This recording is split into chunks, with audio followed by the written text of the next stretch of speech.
Hello, wait a minute. Let me put my earphones on. Okay. Okay. No worries.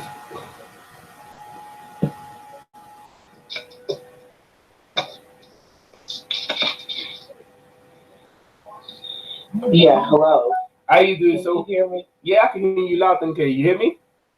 Yeah, I can hear you. Excellent. Okay, cool. This EJ Boxing Live here, and we have Sophie Stewart, the mother behind It's Sophia, Sophia Stewart. and yeah, and I'm the owner of the Matrix and Terminator franchises, movie franchises. The owner and creator of The not the tagline, not the tagline. The tagline identifies you with the brand, but people need to know that I'm the owner and creator of the Matrix and Terminator movie franchise.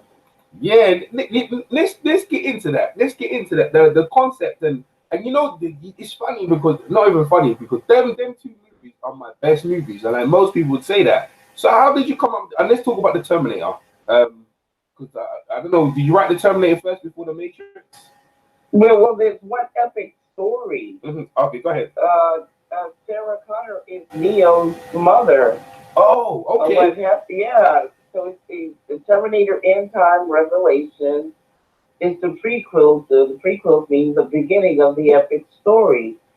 It's where the machines hear the prophecy, the oracle prophecy, Mm, that a baby is going to be born that's going to grow up to destroy them in the future when they enslave mankind. mm, So the Terminator is past, present, and future time travel, has to time travel to the past because they know the mother is going to be Sarah Connor. mm, So mm, they time travel. That's why you see him coming through the burning blue portal, mm, and he lands naked without shame, because he's a machine wrapped in flesh, killed but cannot be killed. He's a Terminator coming to take out Sarah Connor. And so she won't have that baby, JC, John Connors, who grows up to be Neo, one and the same in the Matrix. Neo is just an anagram or a sneaky way of calling him the One, because that is the oracle prophecy that the One is going to be born that's going to destroy the machines in the future. And so Kyle Reese, he also time traveled from the future trying to protect her. He inadvertently falls in love with her and gets her pregnant, but he has to go back to where he comes from, the future. And so it's the Immaculate Conception. She's pregnant and on her way to the city. And this is where you see the three Terminators: the teenager who hasn't consciously awakened yet to his purpose of who he is, the man child in the third Terminator, where the Terminator is still trying to kill him and he doesn't know why. And then he's hidden out in the city while the machines are searching here, there, everywhere looking for him. He's hidden in plain sight until in the Matrix. And Matrix is a 7,000-year-old word, the generic word in the King James's Bible. It's the Latin word for the woman's womb. It's mentioned 5 times in Scripture, Matrix is. 3 times in Exodus, 2 times in Numbers. Exodus 34th chapter, 19th verse in the Bible says, he who opens up the matrix will come out of the woman's womb are God's children, three-dimensional beings with free will. And man is always trying to take that free will and trying to always enslave God's children. Because what I wrote was the second coming of the Christ. The first coming of the Christ is written in the Bible by those authors. But the second coming of the Christ, because in Revelations it says that the Christ would come back, the Christ conscience would be born again of a woman and would come back to the earth. And what would be happening at that time? At that time, it would be the evolutions of consciousness, man versus the machine.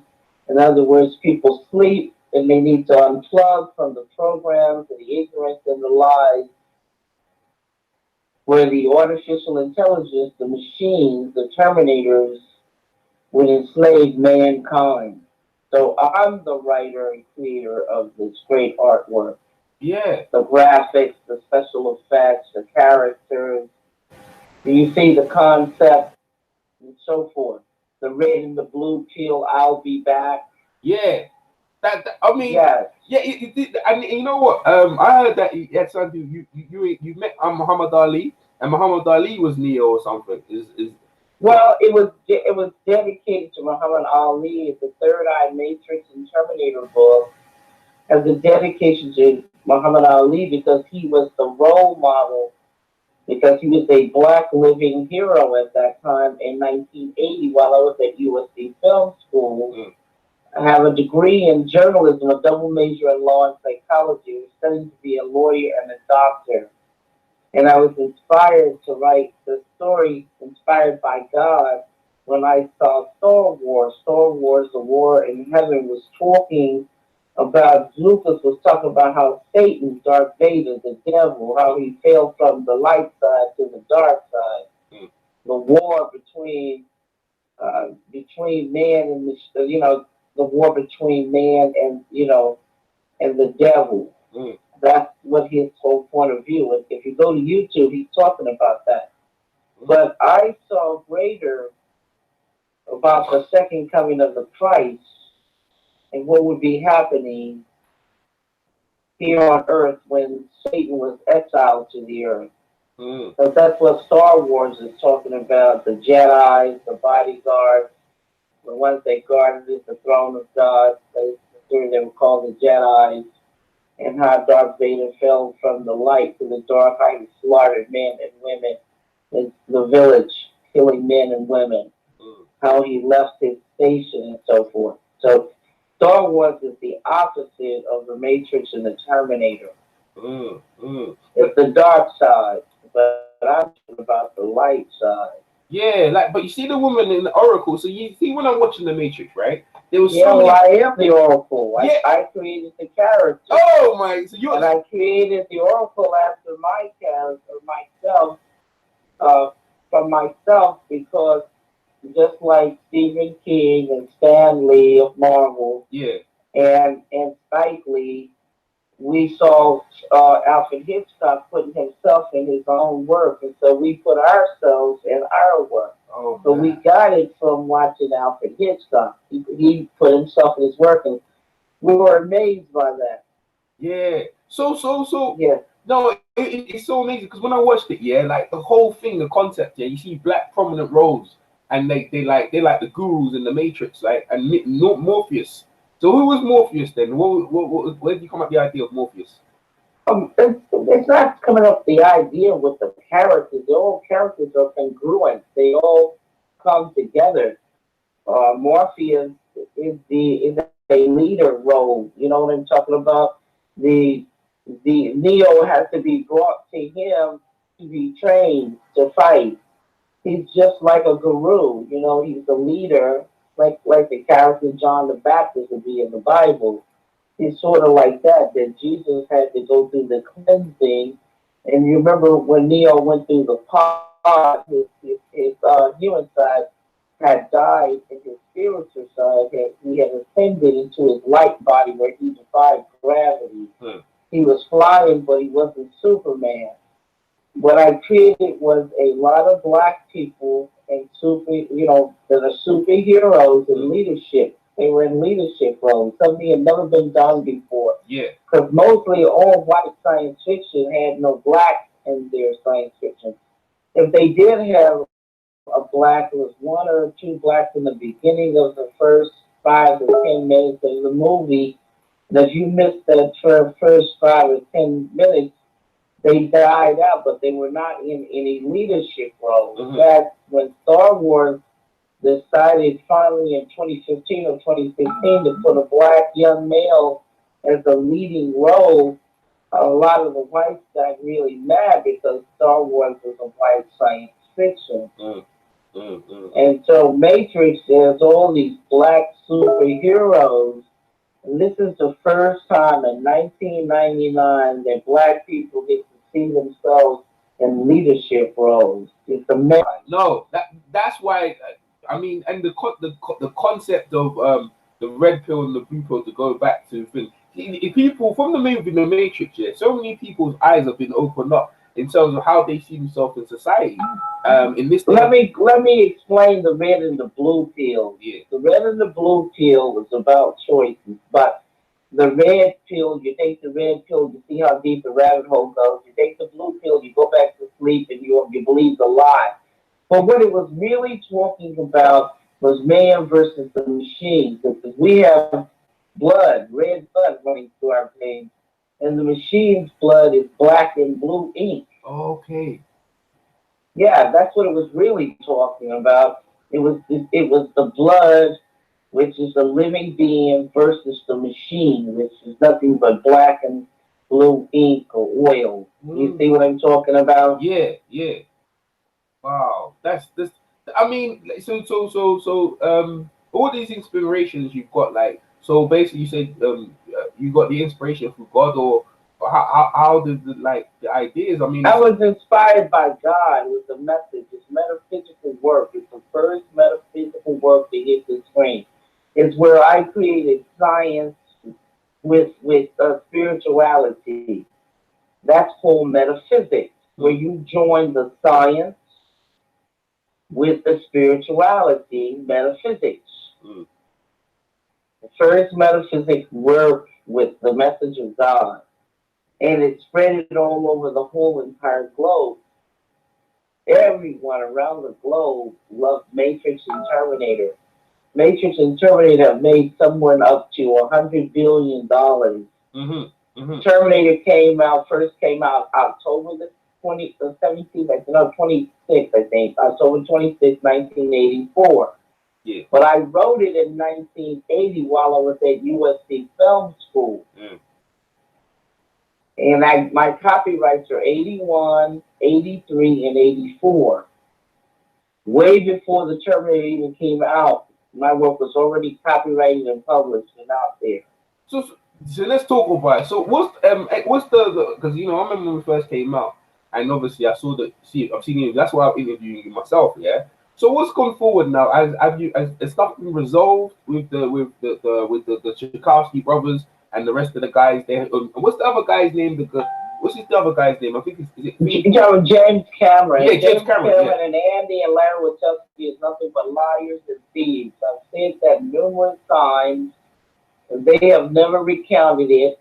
They have never called me a liar. They have never said that I did not write the Matrix or Terminator. It's all these trolls that are paid on the internet, I'm sure by Warner Brothers and on some of the other studios to subvert the people's consciousness. But you guys need to wake up. In the Matrix, the agents are the white people, the white guys. In white science fiction, the white people, they will tell you. They told me, they said, we know you wrote the Matrix because in our white science fiction, we are Superman, Iron Man, Batman, Spider-Man, and Rocky saving the world, and we don't need any help. They are not the bad guys in white science fiction, whites. But in the Matrix, people of color are in the leadership role, and the agents, the white agents, are the bad guys. This is the black science fiction with black superheroes in leadership roles that I created to inspire our kids to become anything they want, including to become president of the United States. My work influenced Obama to become president. Absolutely. No, no, 100%. 100%. In the first movie, like I was listening to you, so the first movie is your work, and the second movie of The Matrix is not really your work, and the third one's It definitely. is they're using my logos, they're using my characters, they're using my graphics and special effects. The only thing that they're doing in 2 and 3, which I had to make a dream out of because it was garbage. The only thing they did was try to change the concept. In other words, it was no longer Apple. They was trying to give you an Apple Jack for the price of Apple. Like they're doing right now with Terminator Dark Fate. Mm. They made Sarah Connor a bounty hunter, and she's hunting Terminator. The Terminator was never about Sarah Connor. It was about John Connor. Mm. You understand? It was never about wanted dead alive. When you see that poster of her and you look at Steve McQueen, it's just like they shimmy posed her face over his body. Gave her his shot off shotgun, gave her his holster on her leg. You know, look at that. That's old. Old, old. It's just like somebody trying to imitate Michael Jackson's moves from 20 or 30 years ago. All you can do is mimic and imitate like a clone because you can't go further because you're not the creator. It's just like you go right now and you find a Picasso in an old house and put your name on it and go sell it for hundreds of millions of dollars. But when you get ready to do the next one, you can't do anything but mimic what you found in the old house. Yeah. Because you're not Picasso. The only one that can carry on their work is the creator of that work. Do you understand? Otherwise, you're just mimicking or copying the old moves. Yeah, I 100% agree. So, see the characters. Were the characters originally named John Connor? Because these are a lot of Irish names. Were they initially? John Connor. It doesn't matter about the name John Connor. When somebody kidnaps your kids, they change their name, they change their clothes, their hairstyle, because that's what kidnappers and thieves do. It ain't God doesn't make it their child because they kidnapped and they change the name. The only one that can give a birth certificate to the child is the mother, the primary source. It's a derivative. The child is derived from the source. Yeah. So they don't own any copyrights because I'm the only one that can take possession of the copyrights, which I did. I copyrighted all the derivatives. The Terminator, the Matrix, the Anti-Matrix, Enter the Matrix. I own it all. If you look at docket 282 and 283 that was entered into the courts, you'll see all the movies were entered in because the movies are one and the same as the book and the script. They adapted my script and book called The Third Eye, Matrix, and Terminator to the screen. It's talking about the third eye, the eye of God. It's talking about the Matrix, the woman's womb. It's talking about Terminator, end time Revelations, because in Revelations it said the Christ was going to come back. And I wrote the story that took place on earth when he came back a second time. What was going on? The machines had elevated and they had enslaved mankind, and the Christ conscious needs to come back and take on a body, be born of a woman to destroy the machines. I wrote the Matrix and Terminator. This is why you will never, ever hear James Cameron or Andy Chelsea or Gail Ann Hurd ever speaking on the Matrix and Terminator. Their consciousness, they're on an animal level. They can't even speak on it. They will never, ever be able to do an interview on it. Wow. Oh, that's so. People who steal from others are on animal levels. Animals have no consciousness. They just steal out of instinct, and they kill out of instinct to survive. Yeah. And so people who steal like they are and lie are on animal levels of consciousness. Because you don't have to steal or lie or kill. You're born with creativity, so you don't have to steal from anyone. You can use your own creativity. Yeah. Stealing breaks the law of God. It puts you on a level of lower level of vibrations and energy. 100%. So, are you going to look into? Have you written any other books since? Written any other work and talking? I've read several books. If you Google right now Amazon, you will see 3 of my books. When you do that, Google Amazon and tell the people what you see. When you Google Amazon in the search box, put in Sophia Stewart's book, and you will see the Third Eye Matrix book. You'll see Matrix 4. Tracking the genetic codes, Matrix 4 Evolution, tracking the genetic codes, you'll see the mother of the Matrix with Neo on the cover and with my picture. And then the Matrix Trivia is the only book that's not there, but it is also sold on Nook Press. You can go there and buy that book. All 4 of the books are there. And there's some of the books are on my website, matrixterminator.com or truthaboutmatrix.com. But people need to Google my work and buy it. This is the real work of the Matrix and Terminator. Just like you saw The Lords of the Ring. Yeah. That's a book, Lords of the Ring, that was adapted to the screen. The Hobbit, J.R. Tolkien's work. Yeah, that's right. Yeah. When you go and you see the Gravity book, the Gravity movie, you see the Maze book, the Maze movie. You know, when you see the Harry Potter books, the Harry Potter movie. So when you see the Third Eye Matrix and Terminator books, I am the creator of that, and it matches right with the movies. The graphics, the special effects is there because no one can pull something out of the air. You can't steal an idea. An idea is a thought. You can't steal anybody's thought. When people copyright work, it's intellectual property. It has to be in a form. It has to be a script, a book, a short story. It has to be a complete form that's registered with the Library of Congress. That's where you get the copyright. When you look and you pull up the Library of Congress, you pull up James Cameron's, and he has no copyright. There are no source work for him and Gail and Hurd. They just have writers for hire, and they have my work under what you call a constructive trust. A constructive trust is a dummy shell company that they pass around as money laundering. And it's RICO. And RICO is criminal racketeering. Wow. And it's under the 1996 Anti-Counterfeiting Act, you go to jail for every time you counterfeit a DVD of copyrighted work. It's 10 years. So in 10 years, the statutes of limitations, like you'll be an old man like Bill Cosby going to prison. You'll be an old man like Bernie Madoff that stole millions to billions of dollars from the rich people who was reporting it to the FBI, the same as me. When I reported it to the FBI and the DOJ, they validated the theft. The only reason they didn't go to jail is because they paid to stay out of jail, like the wolves on Wall Street. They paid a number of years to stay out of jail, just like Whitey Bulger.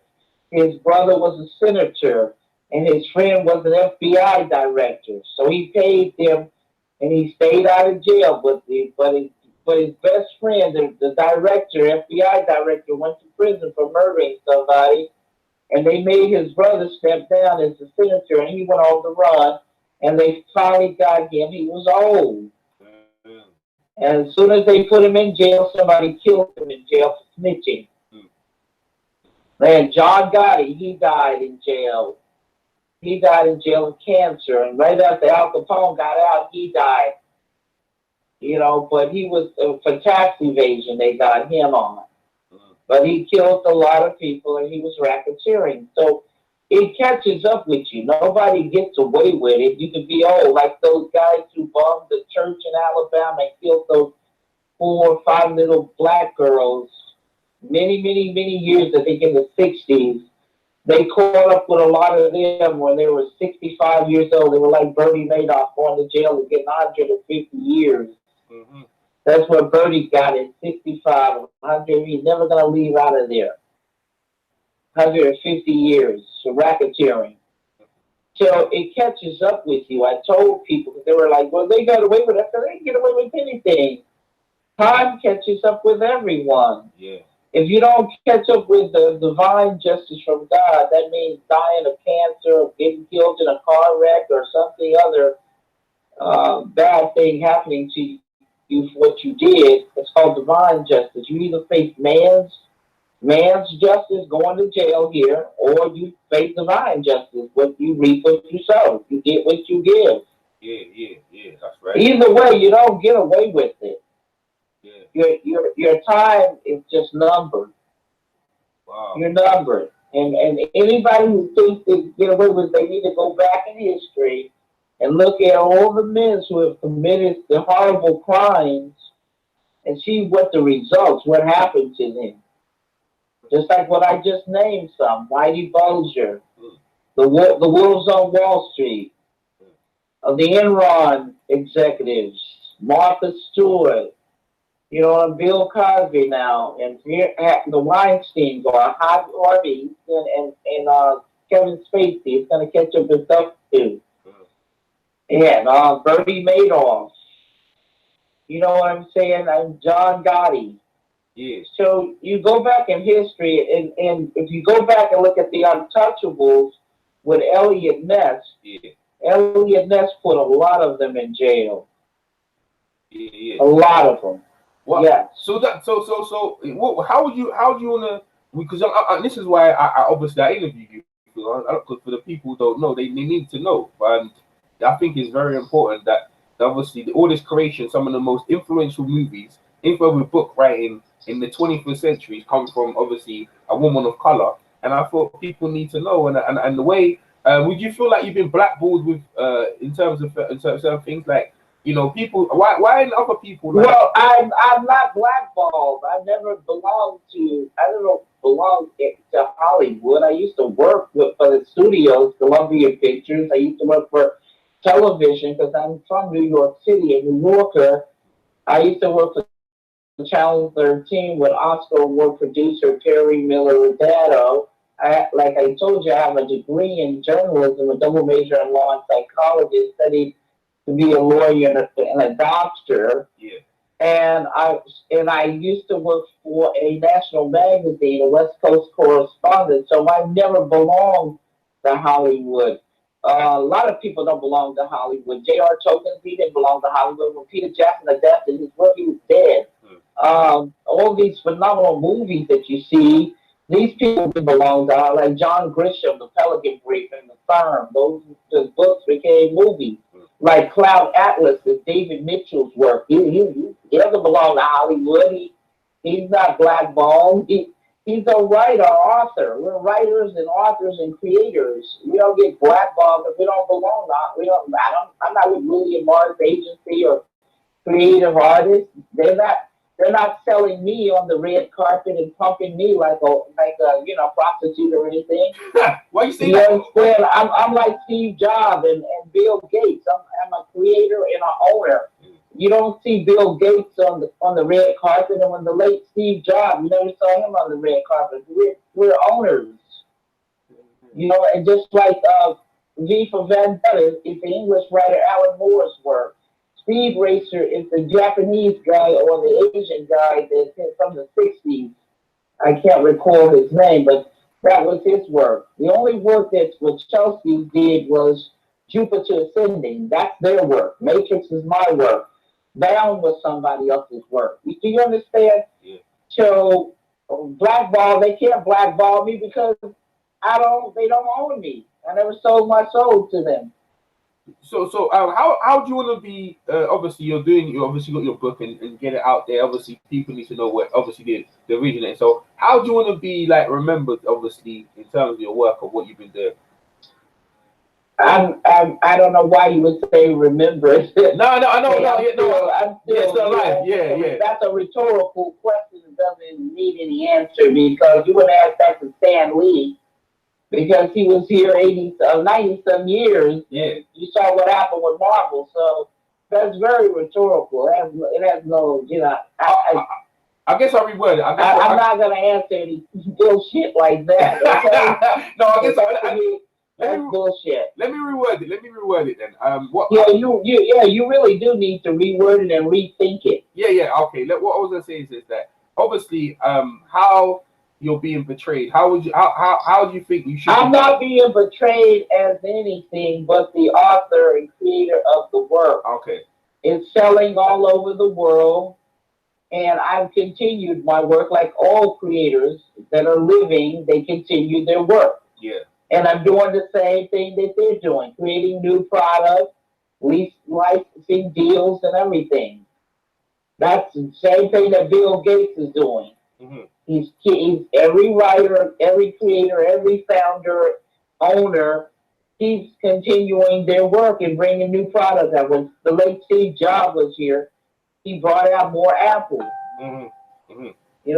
That's what all creators do. They continue their work. So you keep getting greater and better. And so if you want more Matrix, then get the Matrix 4 book. If you want to know more about the Matrix, then get the Matrix trivia book. And you'll learn a lot of trivia film trivia that you didn't know. If you want to know the history behind me, then get the Mother of the Matrix book. It'll give you some facts on the facts and what happened. If you want to see the original work, get the Third Eye Matrix book, and you'll see the epic story.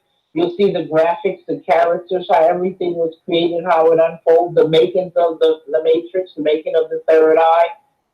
You'll see all of that. So get the books.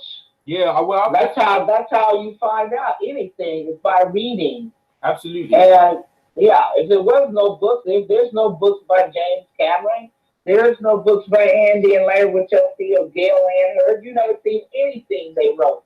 A film is not. It's film. It's not writing. It's writing for the source. Mm-hmm. It's constructed from a source, just like an architect has the blueprint of the building or the bridge. Mm. The little work of S and little work of B that's on the bridge that the contractors is dealing from the specs of the architect. The same thing, the engineer creates the car, and the manufacturer or the factory, there's people putting the car together from the specs. They're not the creators and owner of it. The engineer is. The architect is. He's the one that created the church or the bridge, how it sways. You guys need to learn that. Yeah, we definitely getting information, and I'm thankful that obviously that you're over here explaining and giving your side and giving your side about obviously you're creating your work, and you know the thing is, yeah, like inspiring other people to think, because I mean, like so when obviously the ideas came into you, like you just sat down and got a pen and just written it, or how long did it take you to write all this stuff out? Well, the Third Eye Matrix book took 3 years.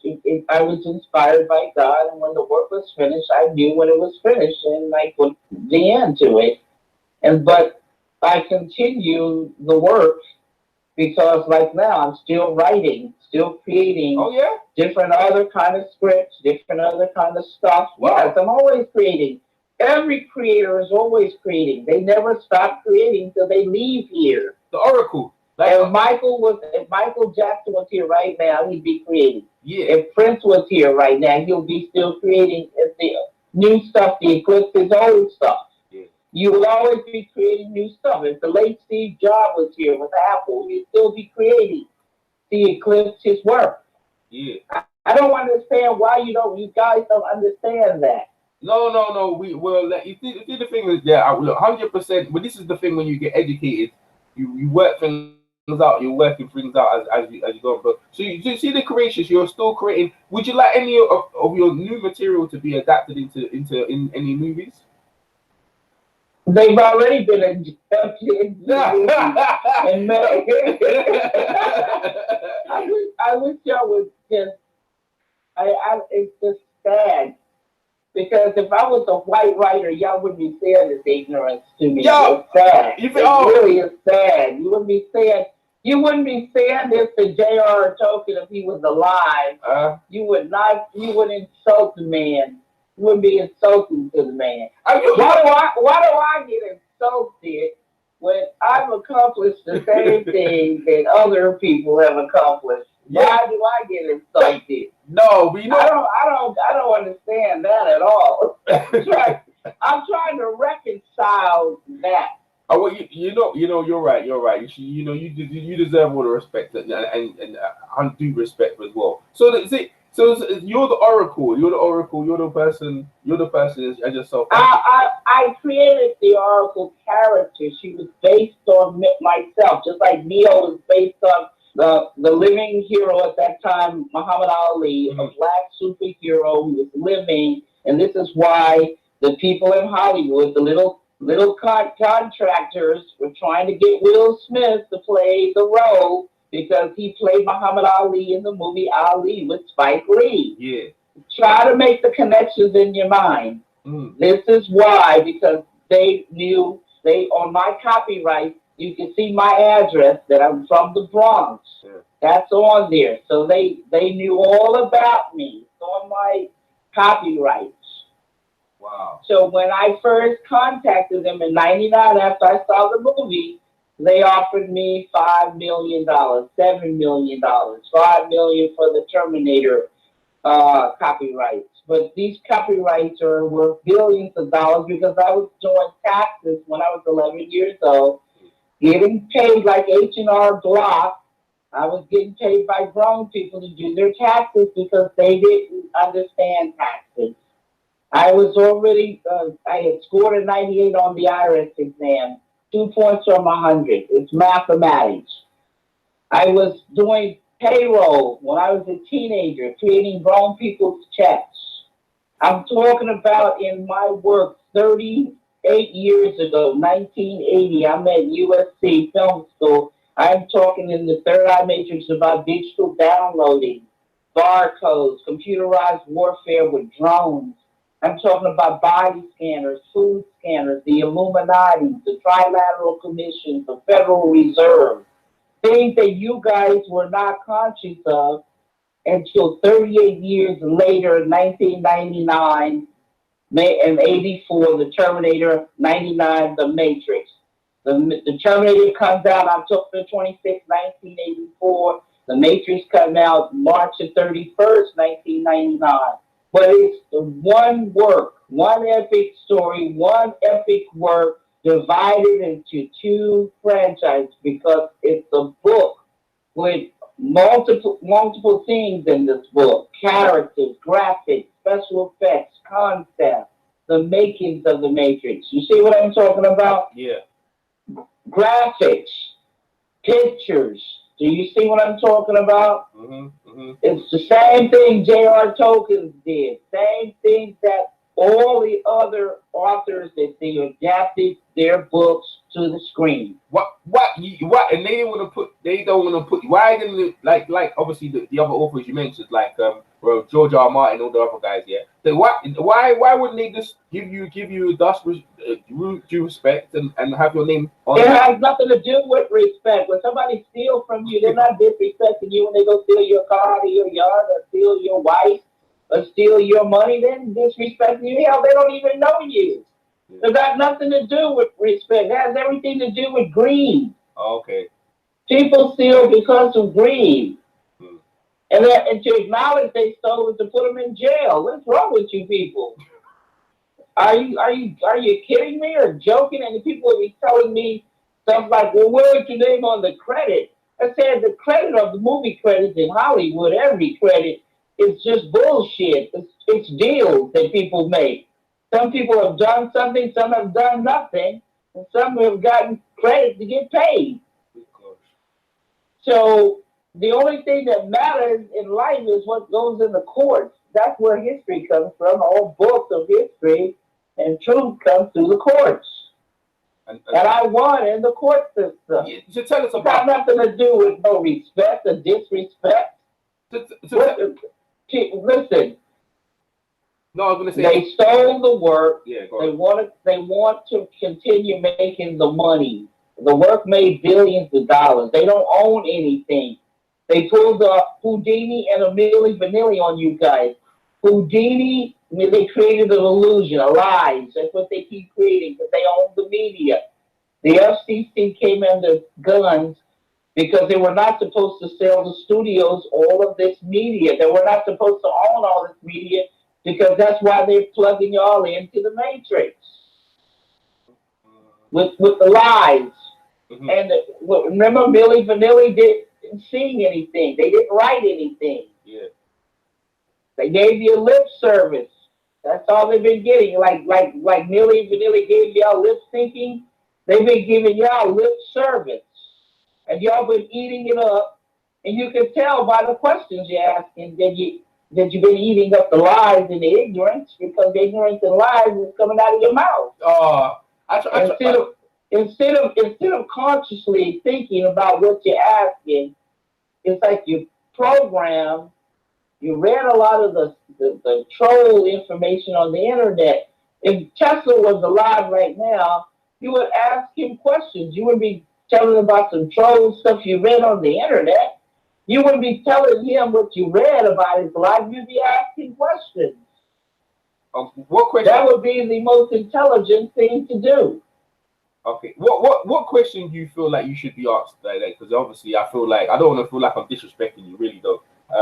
What question? Well, you don't feel like you're disrespecting me because you never looked at it. You're looking at it as a colored thing instead of looking at it as right or wrong. Mhm. If you looked at it and put yourself as if someone stole from you, then you would ask the right questions because you would think about the situation that it's wrong. You wouldn't be thinking about personal because it's not a colored thing. It's not about a person. It's about a principle here. Okay.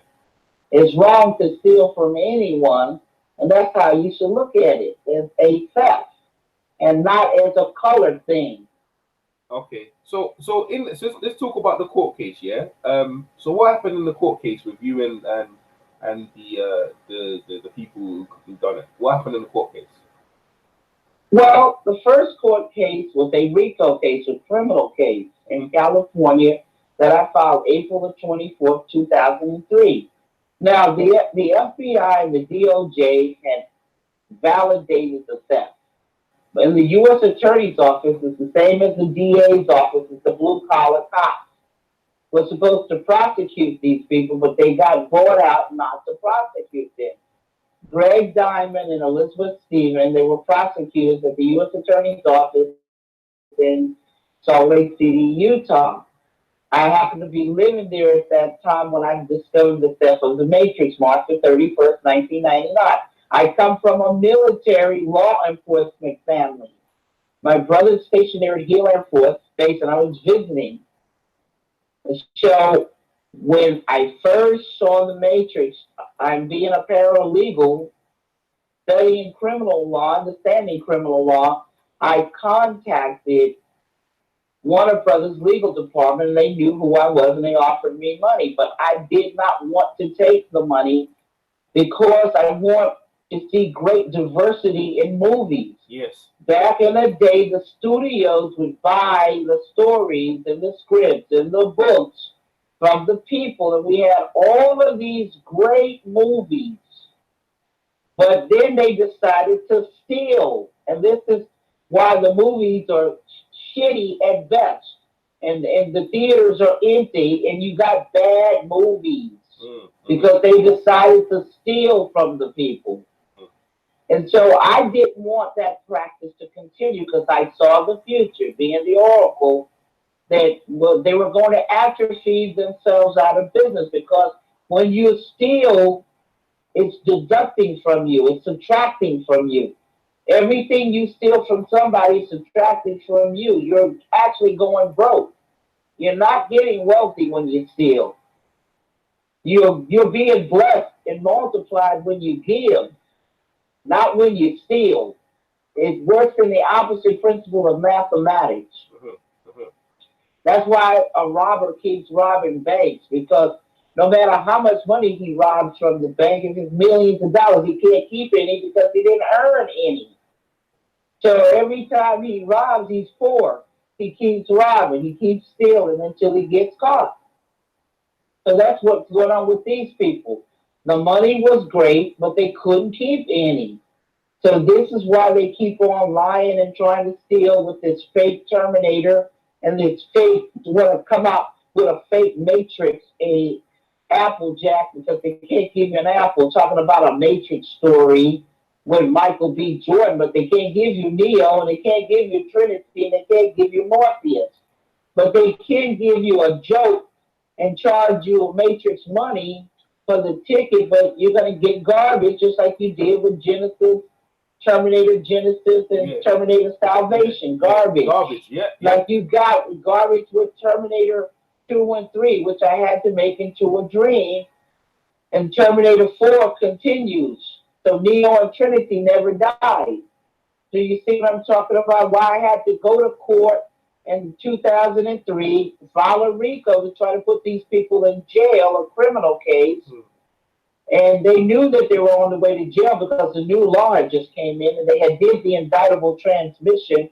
They had counterfeited DVDs and the Judge Morrow, told him, she was the second judge on the case. They got rid of the first judge by hiring his son, an attorney, Terry Hatter Jr.'s son, and they didn't even use him. They just hired him to get rid of the judge. The judge had to get off the case because the late Johnny Cochran called for my case, and he told me Hatter would bend over backwards to make sure I got justice. Yeah.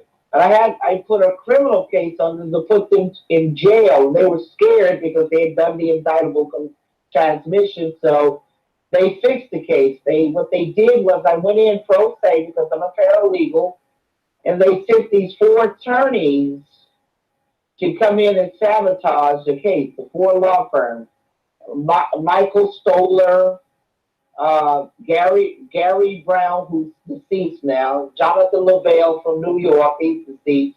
Gary Brown was a Pasadena law firm. Michael Stoller was a Hidden Hills and a Beverly Hills law firm.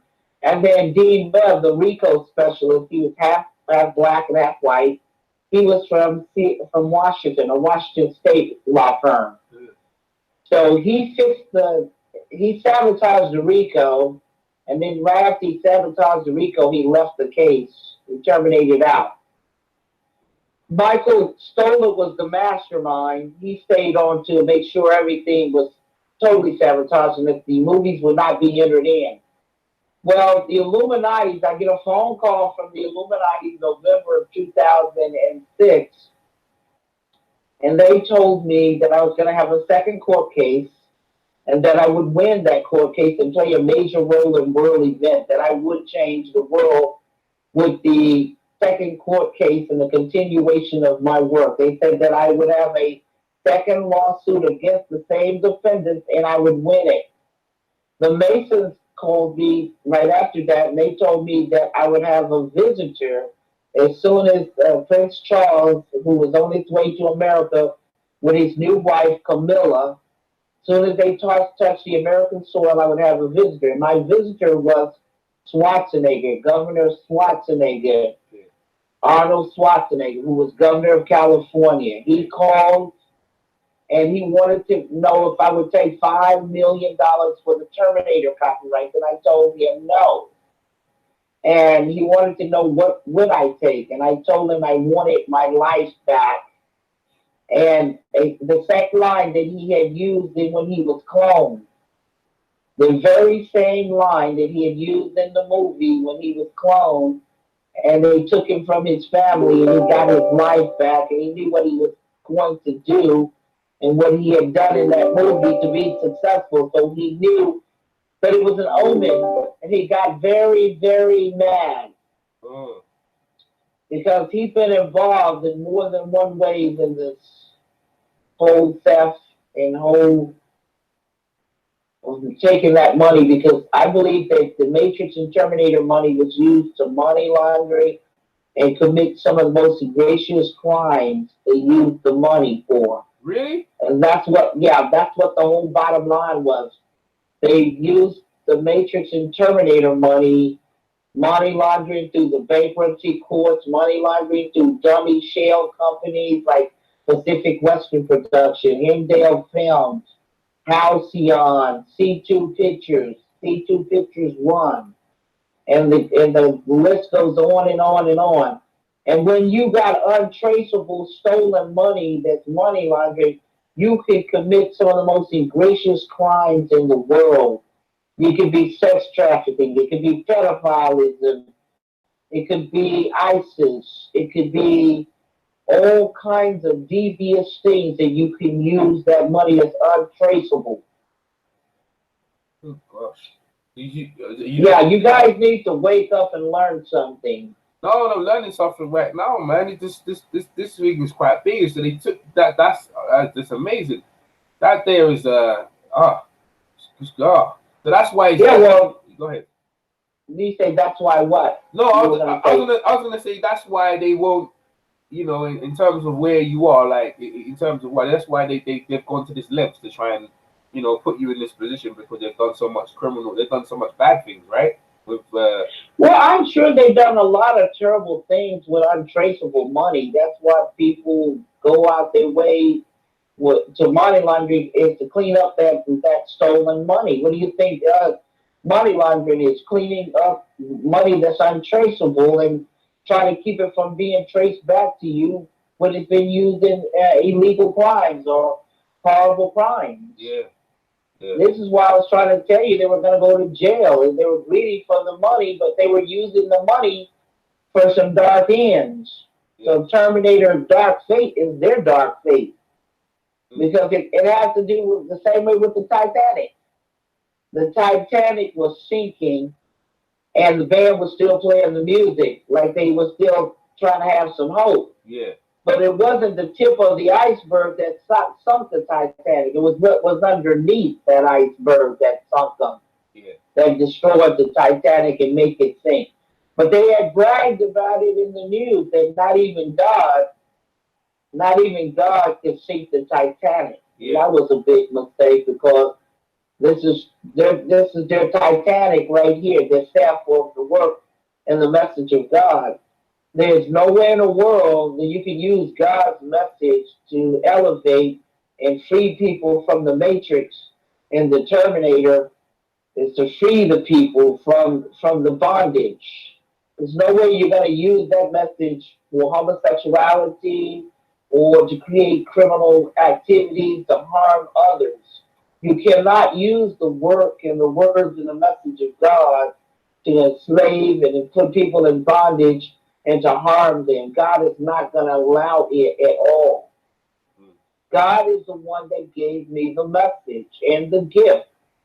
And this Matrix and Terminator message was to free people from bondage, to unplug them out of the lies and the ignorance. Yes. So this is a live. I've got it live right now. So I have people in the chat. Yeah. So I have one question from Walter Robertson. What's the question? Ask her how can the generation of people help her in her goals? What can we do? So, but yeah, what can we do? What can we do to help you? All you need to do is spread the word of the truth. Let people hear, because people have free will and they will dig for the truth. That's what they're supposed to do. They're not supposed to be following after anybody. They don't need a king or a queen or anybody over them. They need to assert their free will. They need to dig for truth. And then those who don't want to accept the truth, let them dwell in ignorance and darkness until they come to the light. Because not even God himself is going to take your free will from you. So therefore, it's insulting for any man to try to take the God's children's free will from them. They are here to do what they need to do, to learn what they need to learn, to search and seek out truth and justice, and to do what's right. So therefore, no man should take it upon himself to enslave them or to take their free will from them. 100%. So would you say are you from any religious background like Muslim, Catholic? It has nothing to do with religion. Religion is man-made, but God said that He loved religion for two reasons. It brought man to God, and it made man think of Him. That's the two things that all religions, even though they all have difference of opinions and different things, there were only two things that all religion had in common. They brought man to God and they made man think of Him. Mm-hmm. So religion has nothing to do with the spiritual message of God. The message that God has given through the Matrix and Terminator for me to write is to free people from bondage, from the ignorance.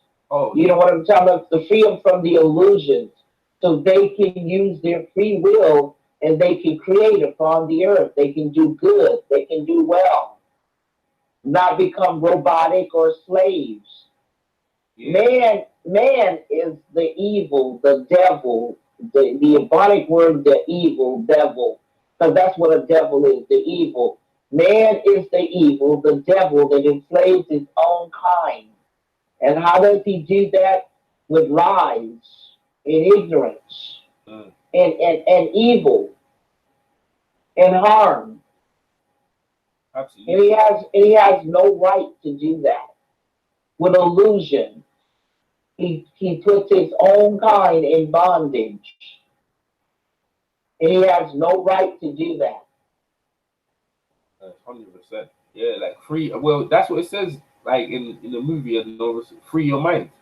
Free your mind, definitely. That's right. And God says, my people, they perish because of a lack of knowledge. Yeah. When someone can enslave any and every one upon the earth, all you have to do is take a man's knowledge of himself. Take a man's knowledge of himself, take his history and his culture and hide it from him, and you can make a slave out of him. Okay. But what happens a lot, obviously, in the African American and the Caribbeans. Well, there's no such thing as no African American because that is just like calling yourself a Negro, a nigger, a colored person, an Afro American. Those are negative terminologies because there are no races.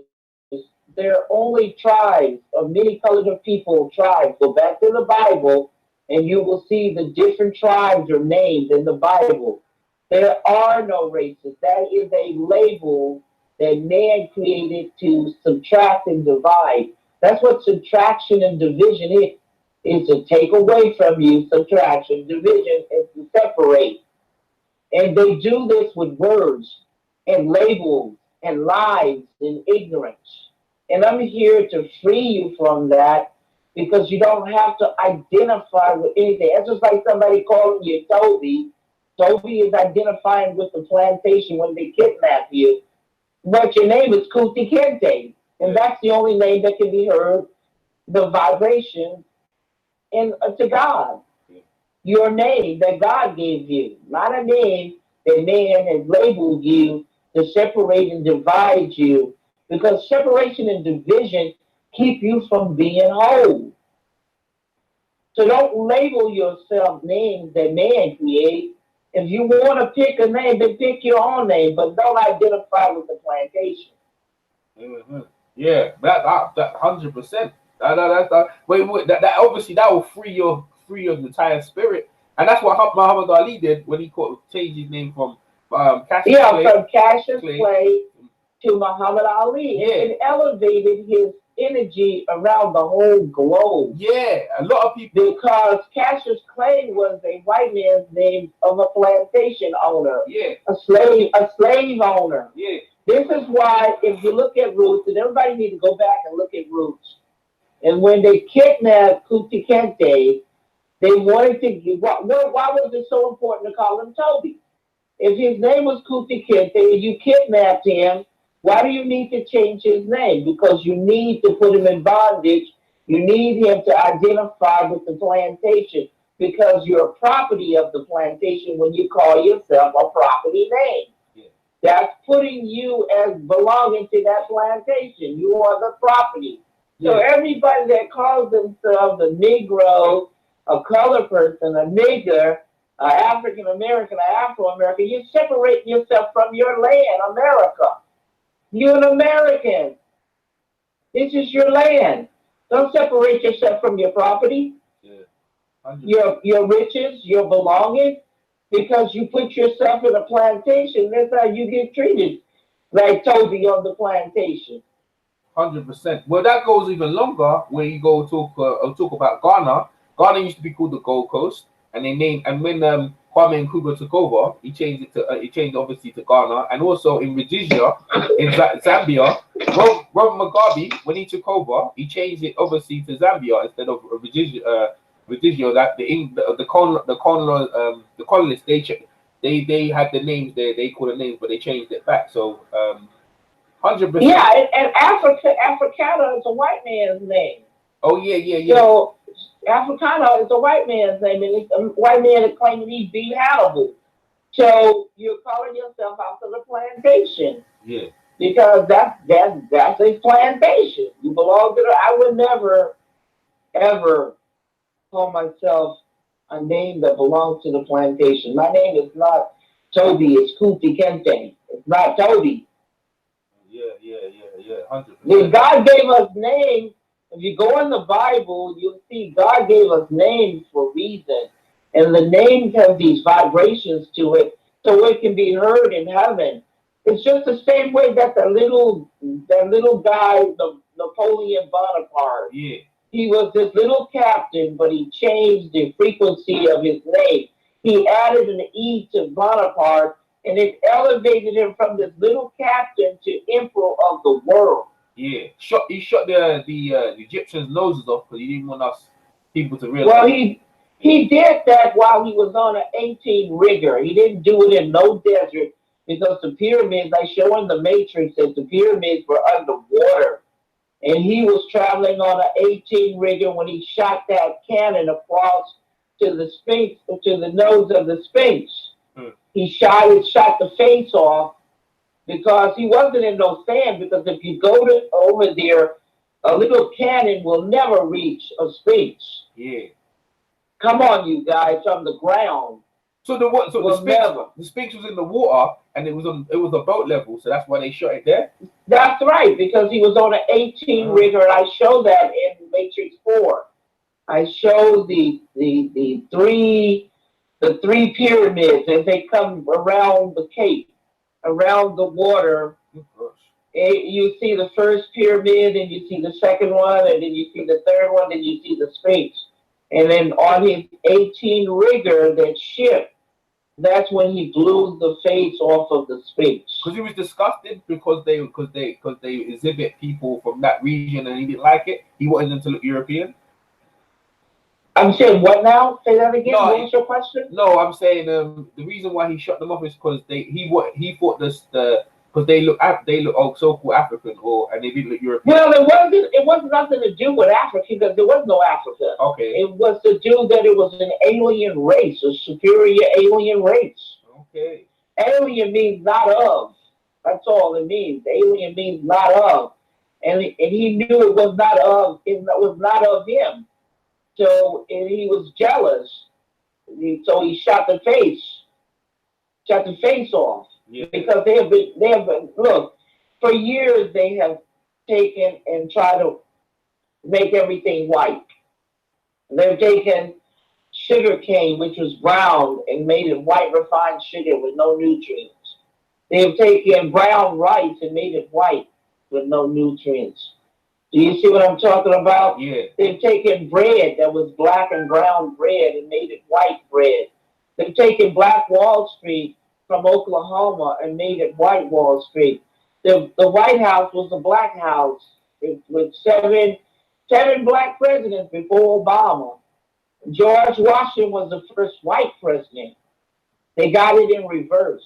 And the first house was black, a black house with black presidents. They burnt it down and they painted the White House white. Michelangelo, during the Renaissance period, was paid by the what was it, Charles V? Who was running Rome at that time? He paid Michelangelo to make everything white. They paid people to go over to Egypt and paint everything white. You guys know this. Well, everything has been painted white.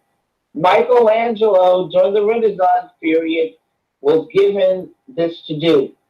Do you guys remember that in history? Yeah. Well, I think the picture was. I think is that the one where they're touching each other's hands?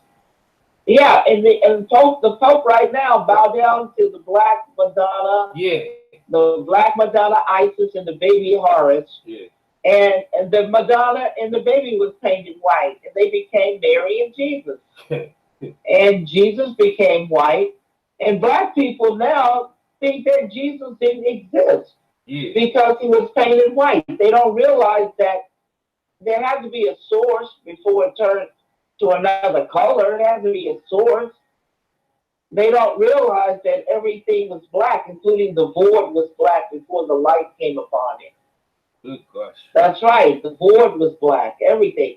In fact, in the Matrix, I made them look so cool in black. Yeah, you did. They wore black at all times because Hollywood had this thing that the good guys were white and the bad guys were black. Yeah. And they were trying to make black seem like it was evil and bad, and like anybody wearing black was evil and bad, and anybody wearing white was good. And so I reversed that, where now black is so cool. Yep. In the Matrix. They're all wearing black at all times. It looks so good in it. Oh. So it wasn't even anything naked. I created the first naked microchip clone cyborg Terminator wrapped in flesh because all of the white science fiction writers, I'll name them, Ray Bradbury, Rod Sterling, Joseph Stefano, Wes Craven, Harlan Ellison, all of them were doing H.G. Wells' Old Metal Clankety Clank. Yeah, because H.G. Wells was a visionary born in the iron industry. So he saw a robot, artificial intelligence, as a metal. Now, I was born in the digital age, so I saw a robot as a living organism wrapped in living flesh. You see, wrapped in flesh, killed but cannot be killed, looking like a living being. You see what I'm talking about? Because Hollywood in 1984, they didn't have anything naked. They didn't even have a husband and wife in the same bed. Nakedness was taboo until they saw the first naked microchip called cyborg. In the book, it tells you naked without shame. Because go to the first Terminator and look. He has no emotion. He has no soul. He doesn't know that he's naked. They told him to go put on some clothes. Yeah. His only target was to kill Sarah Connor. He knew that the Terminators knew that Sarah Connor was going to be the mother of J.C. John Connors. That grows up to be Neo, one and the same in the Matrix. If you read Matrix 4, everybody, the continuation of the story is there. Greater than one, greater than the Terminators is there. It explains the Indigo kids, the little boy bending the spoon. It explains things that are missing that you didn't understand in the movies. Yeah, read Matrix 4. Yeah. Read Matrix 4. I'll definitely go back. Cracking the genetic code. Yeah. I'm gonna read the book and I'm definitely get back to you. I'll definitely. But the Neo kids. So the kids that obviously you're teaching, they're the kids of the next generation. The Neo, the Indigo kids. The Indigo kids was the Christ-like kids that was exhibiting all these unusual gifts because they were looking for Neo, the one, to kill him. Do you see what I'm saying? Yeah. So these kids were threats to them because they're looking for the one. Yeah.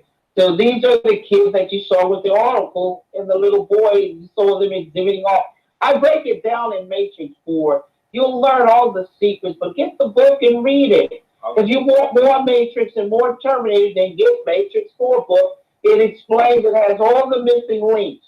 Yeah. All the explanation as to who these kids are, why no one talked about them, because they didn't know who they were. They didn't know that Matrix was a 7,000 generic word that came out of the King James's Bible. It's a Latin word, but it's 7,000 years old. That is written in Scripture 5 times, 3 times in Exodus, 2 times in Numbers, Exodus 34th chapter, 19th verse. God says, "He who opens up the matrix are my children, born of a woman, coming out of her stargate, her portal, into this dimension." 3 dimensions, 3D. The spirit, blood, water, and spirit. The astral body. The physical body that takes 9 months and 36 weeks.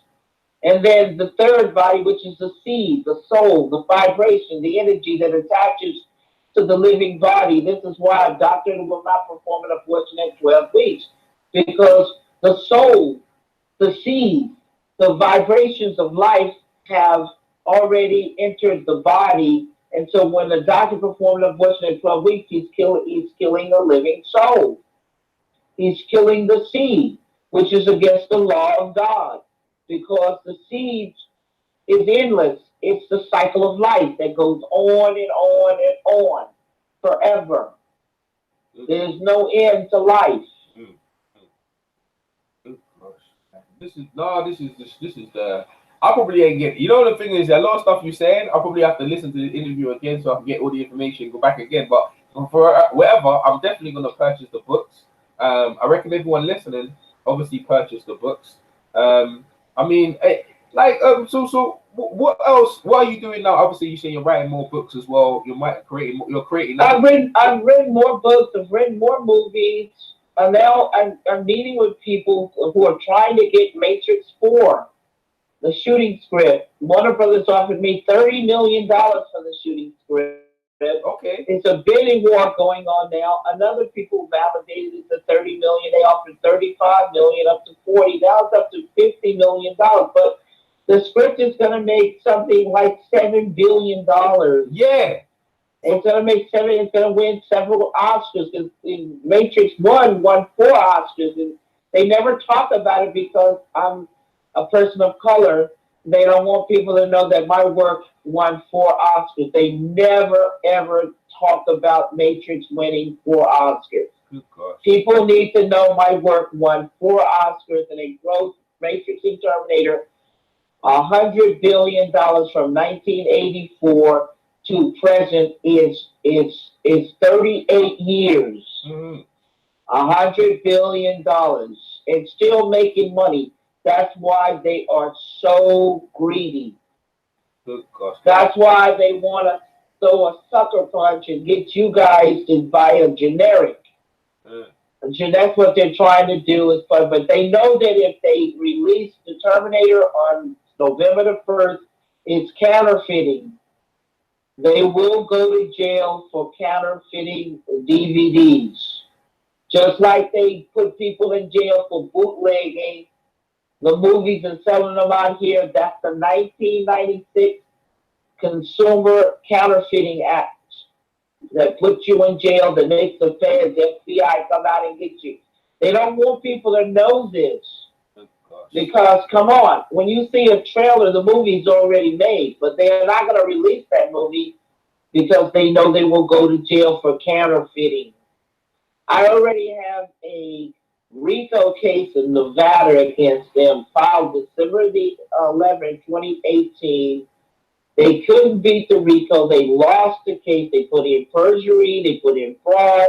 They put in the DVDs, the movie, which is in my behalf, work on my behalf, because the movies are the copyrights.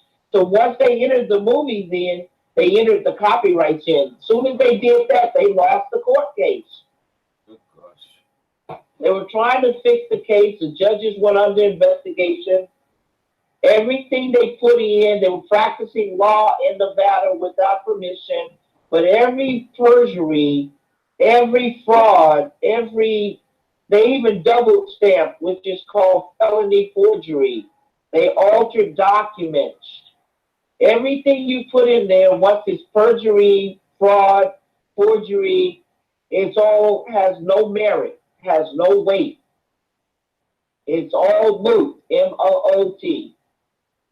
And if you don't answer the complaint, the RICO complaint, which is a criminal complaint, if you don't answer or defend, you've lost by default judgment. And I put in the default judgment. I'm waiting now for them to put in the 2 new judges to go ahead and sign off on the default judgment because they've already lost the case. Good gosh. They lost the case right away because the summons came so quickly. The summons, like the answer was due January the 28th, February the 1st, and February the 5th. Their lawyer's law firm was already under RICO. The law firm was called Davis, DAVIS, Wright, WRIGHT, and Tremaine, TREMAINE. They were already under a RICO filed by the government for money laundering. This law firm that they hired from Figueroa in California, the 11 defendants, James Cameron, Gail Ann Hurd, Andy and Larry Wachowski, Guy Dance, Lightstorm Entertainment, Warner Brothers, and 20th Century Fox. They had already lost the case January the 18th, 2019, when the lawyer called me up Instead of calling to settle the case, he called to ask me to give him more time. You got 30 days to answer. So how are you going to call me and ask me for give you more time? You wouldn't give me any time if you filed a lawsuit on me and I had 30 days. Yeah. Yeah, and instead of settling the case, he thought he could fix the case, but he didn't have time to fix the case.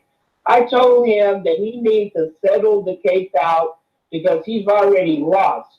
Because while they were partying for Christmas and New Year's, I had already filed the lawsuit and put in the summons. And by the time they got back and all this pile of work was on the desk, they thought they could buy some time. They thought they could fix the case. Well, they couldn't fix the case. Then the government had some surprises on them because on January the 25th, the day they went in, well, no, January the 22nd, 3 days before they went into the courts without permission to practice law in Nevada, the government filed a RICO, a criminal case for money laundering against this law firm, Davis, Wright, and Tremaine in Arizona. And they still went in. That was foolish because I filed a RICO against the defendants. The government had a RICO against the lawyers. And then they did an even more foolish thing because there was a good judge on there. Her name was Jennifer Dorsey. She's a woman judge. And they had the magistrate judge, George Foley. Foley, F-O-L-E-Y, Foley. And they had already put some bribe in with him. He was crooked, but Jennifer was a good judge. They had to get her off. Now, Foley, right away, he threatened me with a sanction to put in some interested parties. And under the rule 7.11, it says that if you discover any interested parties, you can put them in when you discover them. But if you don't know of any interested party, you don't have to put them in at all until you discover them during discovery. So I wrote back and filed the answer that when I discovered the interested party, I would put them in. I didn't know that he was trying to get me to put in interested parties where I could kind of sabotage myself and take out Jennifer. The judge, Jennifer Dorsey, that was the target, to take her out, to put in a crooked judge, Gloria Navarro, the Bundy judge, the notorious Bundy judge that went up against the Bundy family in Las Vegas, which the government put a RICO on her in an appeal. They put a RICO on her for treason. They tried to put her in jail for treason. They tried to get her kicked off of the bench, but they couldn't get enough votes. But they put an appeal on her. Well, when I didn't put in any interested parties, Davis, Wright, and Tremaine, Al Wickers was their lead attorney. He put in interested parties, and one of the interested parties was AT&T, and it took out Judge Jennifer Dorsey, and then they brought in the crooked judge, Gloria Navarro, to fix the case. And what they were trying to do was make a copyright case and take the RICO out, because this is the deal. A RICO is a theft case. Remember this, people.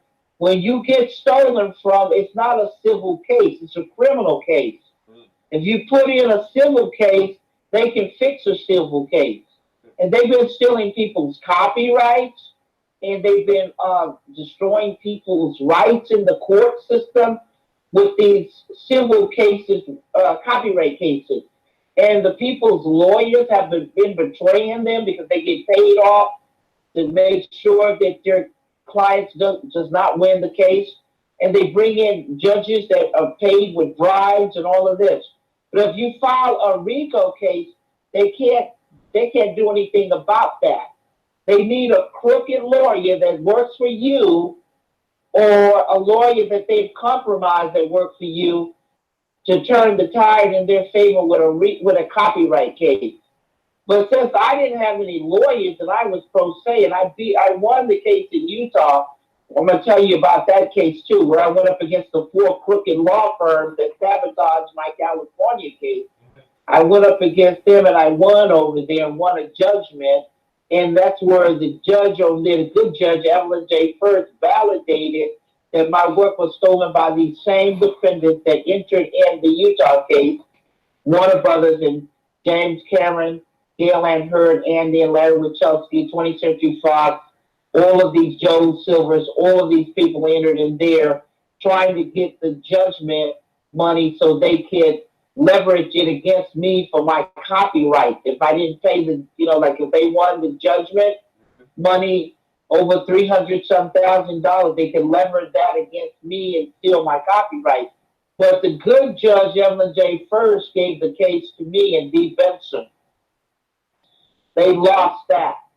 They lost that case. They lost that opportunity. Now let's go to the third case that I'm talking about, Nevada case, that they just lost with the crooked judge Navarro and the crooked Judge Foley. I reported them to all the law enforcement agencies, including the task force, and then they started investigating these two judges, Navarro and Foley. They put them on the investigations. I can give you guys the case numbers and everything that show you that everything I'm saying is the truth.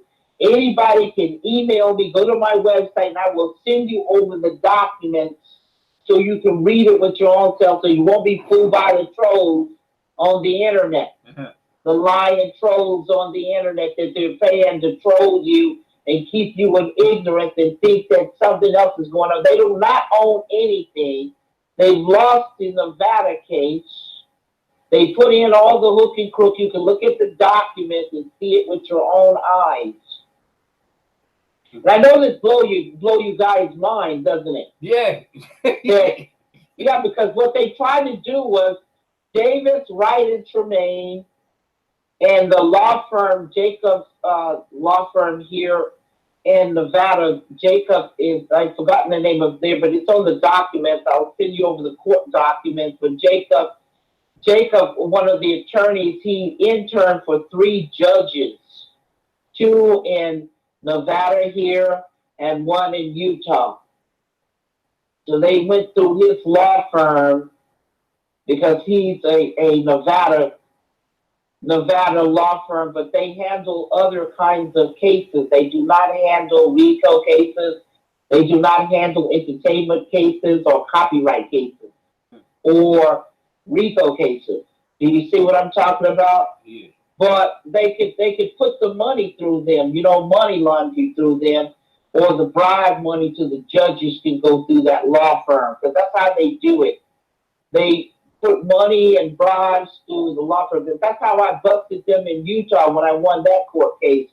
What happened was they all entered in. I'll send you over the transcript so you guys can see this and learn law. Yeah. I'm teaching everybody. When they steal from you, file a RICO case. A RICO case is a theft case. Go to the FBI because under the 1996 Anti-Counterfeiting Consumer Act, anytime you sell a DVD from a copyrighted work, is counterfeiting and they can go to jail. Do not do a copyright case. That's a civil case. There's a criminal case and a civil case. You don't have a civil case because you don't have a contract dispute with them. Unless you have a contract dispute, then you file a civil case. But if they stole your work, your copyrighted work, and adapted it to the screen, that is a criminal case and you need to file a RICO. And what they were trying to do was, since I kept all lawyers out, like I told you, my lawyers even tried to sabotage me in Utah. I had them court ordered off of the case, and I won the case pro se. What? Your own lawyers? My own lawyers. You can look at the transcript, and you can see where I had them court ordered off. Some of them left on their own because they were not crooks. They were good people. They left on their own. But the crooks and everything, my lawyers told me that first they got death threats from Warner Brothers. And then they took the money. Listen to me carefully. They took the money. They were buying houses and cars, new houses, new cars. They even, the one guy, Ted McBride, had a building with his name on it on State Street in Salt Lake City, Utah. State Street is just like you're in Rodale Drive or Beverly Hills, and you got a big building with your name on it. Yeah. That's how much money they were paying them. Just like the natives, when they had oil on their land and they hired these lawyers, and every time they came to see their lawyers, the lawyers kept moving into bigger and expensive buildings, and they kept getting more and more money because they were selling the natives out. Well, that was what was going on in Utah. And when these defendants came in to Utah trying to get the default judgment, they became a part of the court case. They asked the judge for the default judgment and the money, $300 and some thousand dollars, $305,000. And I told Judge D. Benson in the legal brief that if he gave them their money and the default judgment, he's going to go to jail with them, because once they entered his law firm was called Snow, Montanuke, and something else. Once they entered his law firm called Snow, they were fixing the case because they were paying him. You see what I'm talking about? Because when you pay the law firm, you're paying the judge. Yeah. That's the judge's law firm. And that's how they was putting through the bribes. Because they got clever ways of putting through bribes. What they do is they will come and get somebody and try to hire them for some fake work. But they're not really paying you for any work. They're paying you for a bribe. But they clean up the money by making it look like they're going in and hiring a law firm or hiring somebody to do some work. That's how they pay the bribe, and that's how they clean up the money, the bribe, and make it look like it's clean money. You guys understand what I'm saying? If you don't understand, you need to ask questions. Well, Yeah. I'm trying to take it. Obviously, I'm not really savvy on law, but it's like I'm obviously, and this is why obviously I told you I can have the interview and listen to it again, and so I can get an idea, because the law in America may be different from over here in the UK, but I'm listening. It sounds like some trying to block you every turn, but you seem like you're obviously prepared enough that you can see things coming, and you're like exactly like the Oracle, you can see it coming. Yeah, well, I can crack the system of the codes, their system. Yeah. Because I'm 30 to 40 years ahead of them, being the Oracle. I'm a visionary seer. Yeah. And so I'm like Tesla and like Leonardo da Vinci. I'm a polymath, so I can crack the codes, and I can crack the codes of their system. And so I'm 38 years or 40 years ahead of them. And so I already know what they're going to do before they know what they're going to do. And I've already gone there and busted their whole system. So what I'm doing is I've already cracked the codes on their system, so they can't steal from nobody ever again. If they're listening to this interview right now, they will never, ever be able to steal from anybody. They've been using, James Cameron used this on 12 different cases. He had paid judges to steal people's copyrighted work for Avatar. They even killed Stephen J. Perry. Stephen J. Perry is the artist. You look him up, Stephen J. Perry, Time Spirit, 1985 comic. Google him and pull it up and look where James Cameron stole the Blue Woman as Avatar from this guy and 12 other cases. I will send you over the cases where the judges were shutting down the cases on these people copyrighted work. Because they filed a copyright case, they went out and they got their own lawyers, but their lawyers sabotaged them. And they need to go to jail. The government needs to come in and break up this racketeering. Yeah. This is the same thing that Al Capone and John Gotti and all these criminals were doing. Racketeering. They are racketeering in the court system against the people. They're racketeering in the bankruptcy court and cleaning up the money laundering in the court system, in the bankruptcy court. Good gosh. And that is a serious crime, because the bankruptcy court is a court of money. And these people have been racketeering, and no one has ever cracked their codes. They have got illegal trademarks. They don't own anything. They have nothing at the Library of Congress. All people have to do is turn around and copyright all the derivatives that were stolen from their copyrighted work. It's nothing but secondary work that come from the source, is already in the Library of Congress. Lawyers work in the Library of Congress. I own the copyrights because I reversed everything on them, and I took all the derivative movies that you guys think are the primary, but they're not primary, they're secondary. Just like if I was in a hospital, I'm the mother, and I had several babies, and they were kidnapped out of the hospital. It doesn't matter that they altered their looks and changed their names and changed their clothes or their hairstyle. I'm the only one that can take possession of those kids and give them a birth certificate. Yeah. I'm the only one that can register them because they're derived from me. I'm the primary source. They're the secondary. Movies are second. It's like this: a copyright, which is a franchise. The copyright is like a pie, and that pie has many pieces to it. Yeah. You cut it into several pieces or 12 pieces. Those are licensing deals. When you cut that copyright into a piece, you can get a book out of it. That's a licensing deal. You can get a movie. That's a licensing deal. There might be several movies. Licensing deal.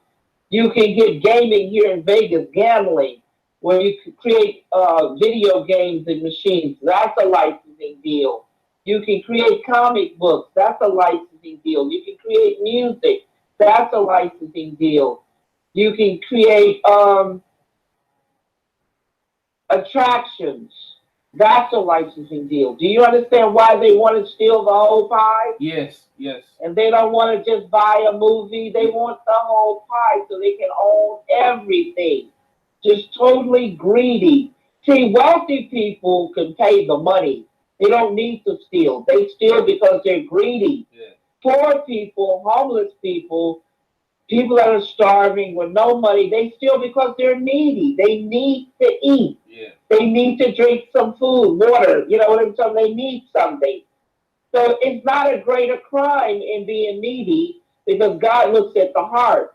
But God really, really frowns upon somebody that's multimillionaires and billionaires stealing because they're greedy, when they can afford to pay the people for their work.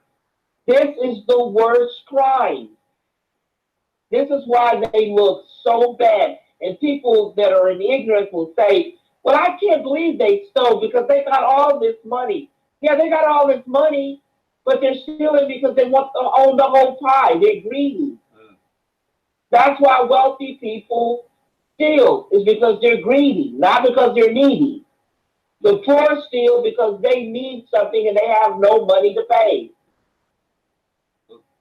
You need to know the difference. Yeah. You need to wake up and come out of the matrix, come unplugged, and look at the truth. Go to the copyright office and pull it up, and you'll see these people are claiming, James Cameron, Gail Ann Hurd, Andy Labuchowski, they're claiming they're writers for hire.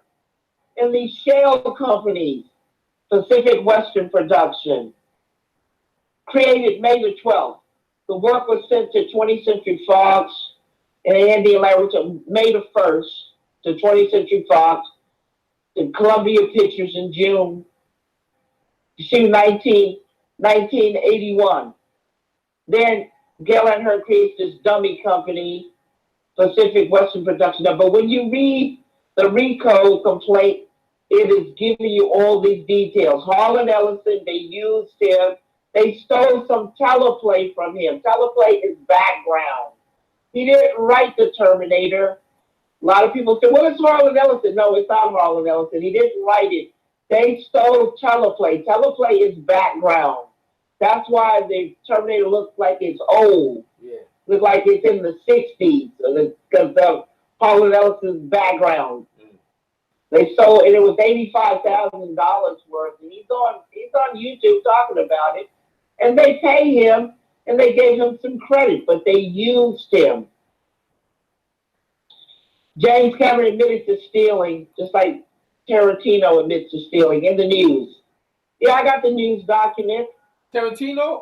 Tarantino? Yeah. What did he steal? They both admit to stealing. What do you think Django Unchained came from? That came... Django, yeah, go ahead. listen, the title of the movie is the old Django Unchained, 1973, with Franco Nero as the actor. Yeah. Pull it up, look at it. Jamie Foxx is wearing the same clothes. They even got the same music. Pull the movie up. Django Unchained, 1973, with Franco Nero, the actor. Yeah, he. Well, I think he was in some of Quentin Tarantino's movies before. Django. Yeah, well, Django's Unchained. And he also sold that from Fred Williamson, that Nigga Charlie movie. Yeah. And the other one, the one that he stole with Brad Pitt in it. What was the name of that one with Brad Pitt? Tarantino did. Yeah, the Bastards, that Glorious Bastards, the Nazi one. Yeah, the Glorious Bastard came from Fred Williamson. And you think I'm joking? Pull it up. Fred Wilson. All you have to do now is Google everything. Let me tell you, technology has busted these people in Hollywood. Let me tell you something. People do not realize this, but the longer they go on into the future, technology is going to destroy every crook. And you know, it is not going to be good for the crooks in the future. In fact, Terminator 5 Rebirth of the Machine is going to show everybody what's going to happen to the crooks in the future. Yeah, but that's the thing, yeah. Like, obviously, the technology you're saying is like you can see it through the Matrix and the whole thing. It's like you're like you said, you're a prophet. That, I mean, that's what obviously the oracle is, the prophet, right? The what now? The what? The oracle, as you're the oracle. Oh yeah, the oracle is doing the prophecy. Yeah.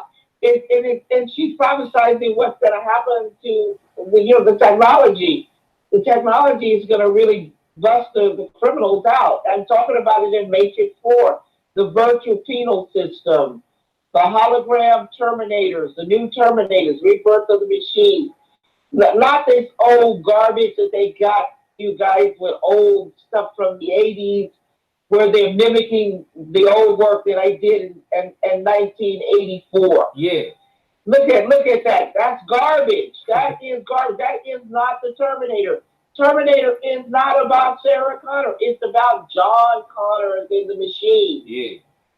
It is not about Sarah Connor at all. She's just the mother who has the baby. Yeah. That's it. Wow. Wow. But like I was saying, people really need to read the RICO complaint and look at the whole story. When you read the RICO complaint, I sent it to you guys. You guys should have read it because it would have blown your mind because it has the whole story of how they steal, the theft, what happened, the law they broke. And this is going to blow your mind. The RICO case complaint, all of the documented evidence came out of the FBI and the Department of Justice files. Good God. Did you hear what I said? Yeah, the FBI. Every piece of evidence and facts came right out of the FBI and the Department of Justice files. Good gosh. They even have a code. Listen, they have a code on my case at the FBI where the good law enforcement, the good FBI, the good task force, the good agents can't go in there and look at it because they paid these criminals and law enforcement to put a code on there. And I was threatened by an FBI agent not to come back to keep bringing them evidence and paperwork. And guess what? It was a black FBI agent that threatened me. And I told and reported it, gave its name to the task force and law enforcement. Yeah. And guess what? He's caught on tape threatening me because he's threatening me inside of the agency. So they record everything. Everything. Yeah.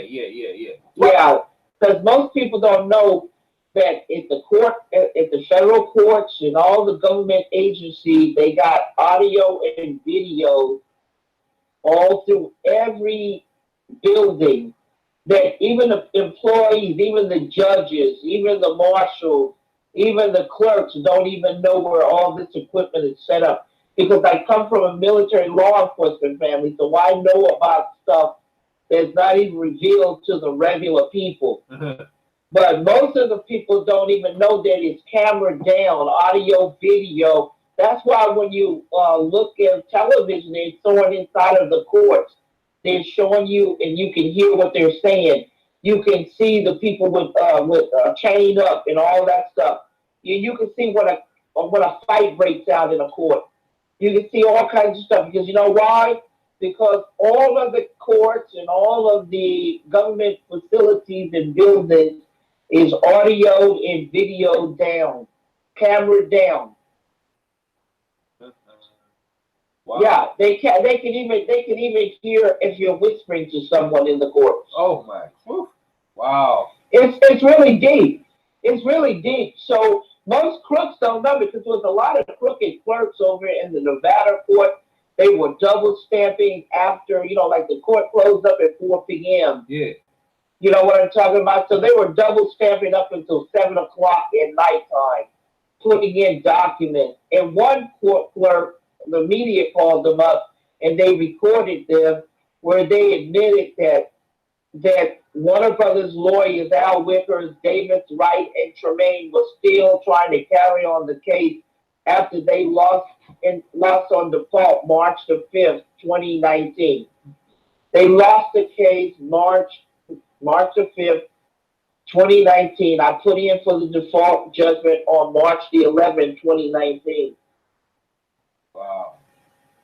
Wow. Yeah, you guys need to know these details. People need to hear this. You need to wake up and come unplugged. Because if they do this to me and others, they will do this to you. Yeah, I was just gonna say that. I think that's exactly my point. I think they've done it to other people before, but you're the only one. Like you said, the Oracle, you could see it coming. Like they've obviously done it. But Michael Jackson, someone put in the chat right now, in Michael Jackson's situation about the copyrights, would you say that's similar? And obviously, well, they killed a lot of these people for their publishing rights. Because you got to wonder why would they die so young when all my counterparts they die out of diseases and when they get old. Yeah. So why Michael Jackson they killed him for his publishing rights? Tupac, Biggie, Whitney Houston. Oh. I mean, come on, the list is endless. Why did all these people have to die? The greatest gifts, where all color of people love these people because of their work. Michael, because of publishing rights. And why did they play his music like crazy after each one of them died? Because those are getting paid. Yeah. Publishing rights getting paid. And look, Michael estate jumped up to billions of dollars after he died. Yeah. Because you know why? Because you can control the publishing rights when someone is dead, but you can't control the living. But you can't control the publishing rights after someone's died. They steal the publishing rights. And that's so horrible to do this to some of the greatest creators of all time. Their work was so phenomenal. Michael's work was phenomenal. Prince's work was phenomenal. Well, when they killed Biggie's work was phenomenal. Tupac's work was phenomenal. They killed Prince? Yeah, Prince was killed. They didn't. There was no accident that they put fentanyl with his medicine, his pain medicine. Come on. I don't know. Well, I'm over in the UK. All I heard is he died. They didn't tell me how he died. I didn't know how he died. Well, I didn't know because listen, it was in the news that he got some hold of some fentanyl.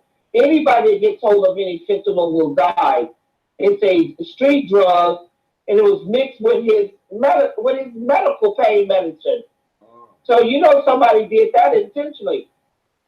What about he had that fight with Warner Brothers over his publishing rights too. Remember, he put on his face he was a slave. Yeah. I remember that. He said the artist formerly known as Prince, isn't it? That's what he's calling himself. Yeah, and Prince gave me one of his guitar picks with that artist on it.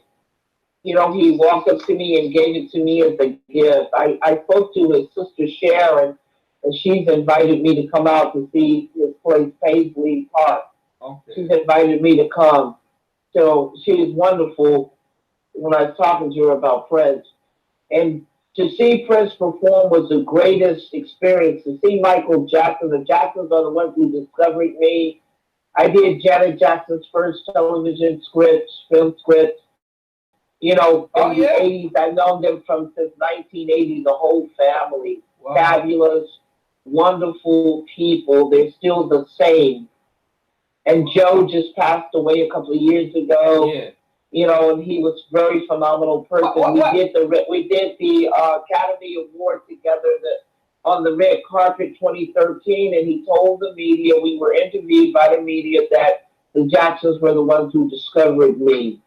Why did Michael say that about his dad used to beat him and people took that? Why did Michael distance, like people at that time, Michael distanced himself from his dad, and his dad, like you said, his dad was the one you harnessed them. Well, I saw good people. You know, let me tell you, I don't know what was going on with that. I always saw good. I never saw any. You know, the media was the one that put that out and tried to make Joe seem like he was bad. Yeah. I always saw good with the whole family. I just saw good people. Okay. And I never saw any negativity. I never heard any negativity come out of their mouths or swearing or anything bad ever. Okay. So I can only speak well of them. Yeah, but and this is the truth. This is the absolute truth. No, I 100% believe you. I really do. I never believed. No, but I was letting people know because I'm about speaking the truth. Because I worship God. I don't worship man. I worship God, and I will speak the truth. And if I saw something or I knew something, I would say it. But no, I only saw good. So what about Bill Cosby? We talked earlier. You mentioned Bill Cosby. So do you believe that in the situation of Bill Cosby, because he's done a lot of good as well for the community, he wanted to buy a network, and all of a sudden they got people feel like he was railroaded. What's your stance on Bill? Do you make? I think that Bill Cosby had done some of the things, but he had not done all of the things that they were accusing him of. Okay. I thought that maybe just like what some people say, they didn't want him to buy NBC, or he was trying to buy a station, and they didn't want him to be an owner because they don't want black people to be owners. That was the whole reason they bought up Richard Simmons' company. That's why they bought up Jay-Z's company. That's why they bought up the BET Johnson's company. You know, and they bought up Essence and all these companies. And Master P, I met him before, and I commend him for not selling out his company. That was a smart move, Master P. It's very smart because all the other people, black people, just sold out their company. Not everybody, but a majority of them did. You know, there's always the exceptions to the rule, but Master P did not sell out his company. Great move. But, you know, Russell Simmons did, like I told you, Jay-Z's company, you know, Rockefeller, remember Rockefeller? They sold that. BET and Essence and all of that, man. They just kept on buying up all the black people's companies. They just don't want black people to be owners, and that's sad. Because why are you hating on black people because of their creativity? You got creativity, just work and use your creativity and stop stealing. I guess they've been doing that from when they came over. When the Indians were there, Columbus came over stealing their land. Every treaty they made, they kept breaking the treaty until eventually they run the Indians into a reservation where they had the whole land, the buffalo, everything. I guess that's kind of consistent about what some people are, isn't it? You know, keep taking and taking. You know, but and that's a greed. You know what I'm talking about? Because no matter how much you acquire here on Earth, you will never be able to, utilize everything. I mean, there's enough for everybody. It will never run out because everything is born in a cycle of obedience. It's going to recycle. The water is going to recycle. The land is going to recycle. If some fall into the ocean, some going to pop up. Do you understand?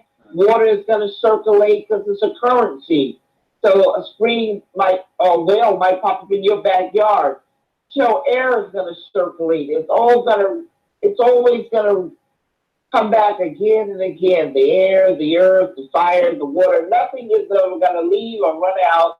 The insects, the animals, the food. They need to stop lying about we're running out of water, we're running out of food. That's the biggest lie ever told. Biggest lie ever told. If you look upon the earth, there's nothing but water. If you look upon the earth, there's land. Land will pop up out of in the ocean, the middle of the ocean. Islands will pop up with food and everything that you never seen before. Yeah. You're never going to run out of this air. The sun is always going to come up every day, whether you see it or not, whether the clouds cover it. Man has no switch on it. I told the atheists, everything that God has created, you can't put a switch on it. I'm going to rub two stones together. I'm going to get some fire, so you can't stop me from fire. Keep it warm. I can move to Florida or warmer land or to the islands, and I'm going to sleep on the earth. You can't stop me from having what God is giving us. And it's always going to be air. You can't put a switch on it. Because if man could put a switch on everything that God created, if you didn't pay anybody for it, you would surely die. Yeah. So let him take his houses. Let him take his cars. Let him take every mechanical thing, because it doesn't matter, because you are always going to find some rabbits and some deers and some food to eat, some berries, some fruits. They grow wild everywhere. You're going to find something to plant, some seeds to grow, some fresh water. It's always going to be available to you. Absolutely. So don't worry. Because people would run to me and they would say, oh, what would happen if we lose this and we would lose that? I say, all you're losing is stuff that man created. Forget about that. You can build that on your own. Yeah. God has imparted you with knowledge. You can make anything that man has created, you can create greater. God has instilled in you creativity that you can make everything greater than anything that's been here before. 100%. I feel like I've been going. I feel like I've been going down the rabbit hole. You know, to see how far it is. I feel like I've gone down the rabbit hole, and I'm really like this. This is a lot of stuff to process. You know, a lot of information to process. One thing I want to say, you mentioned Whitney Houston, so they killed Whitney Houston for her rights as well. Well, yeah, for the publishing rights. Whitney Houston publishing rights is $200 million. And bless her little daughter's heart, you know, because she inherited all of that. I knew they were going to kill her too. Oh gosh. I mean, yeah, you know, you could tell when people are killed because nobody dies that young. And Whitney Houston and Bobby had been all over the country doing drugs, and she gonna die in a bathtub. Black people don't die in bathtubs. They don't drown in those 2 inches of water. Yeah. In those bathtubs. Are you kidding me? Come on, wake up.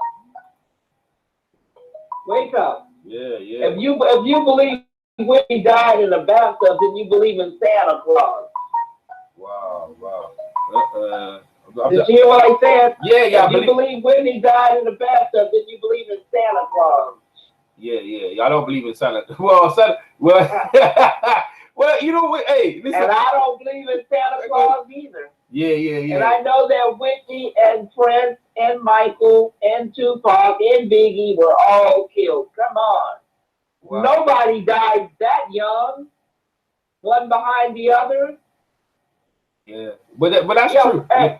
What about Bob Marley? Bob Marley as well?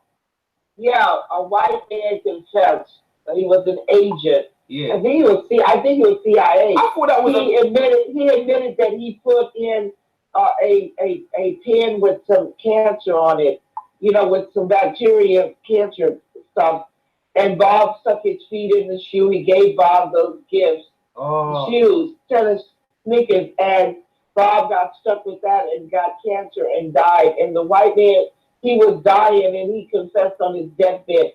Go to Google it and pull it up and listen to his story. I thought he was lying. And I thank God that he told the story, because there's no way that Bob was gonna die that young. Why they Because they can give you cancer, they can give you AIDS, they can kill you at the hospital, they can take your body parts when they operate on you, take organs out of your body, you won't even know. And it's so sad that billionaires are looking for body parts, their children and them multi-millionaire. So when people go to the hospital, they put them in a database and you don't have any relatives and you come up as a match, they will take your body parts. They will take your organs. Yeah. And all of the what you call gangbangers are in jeopardy because as soon as one of them go into the hospital with a gunshot wound or whatever, they are just like Louis Farrakhan and the Muslims. They're the most wanted for body parts. And people who put on their driving license, they are donors when you send yourself up.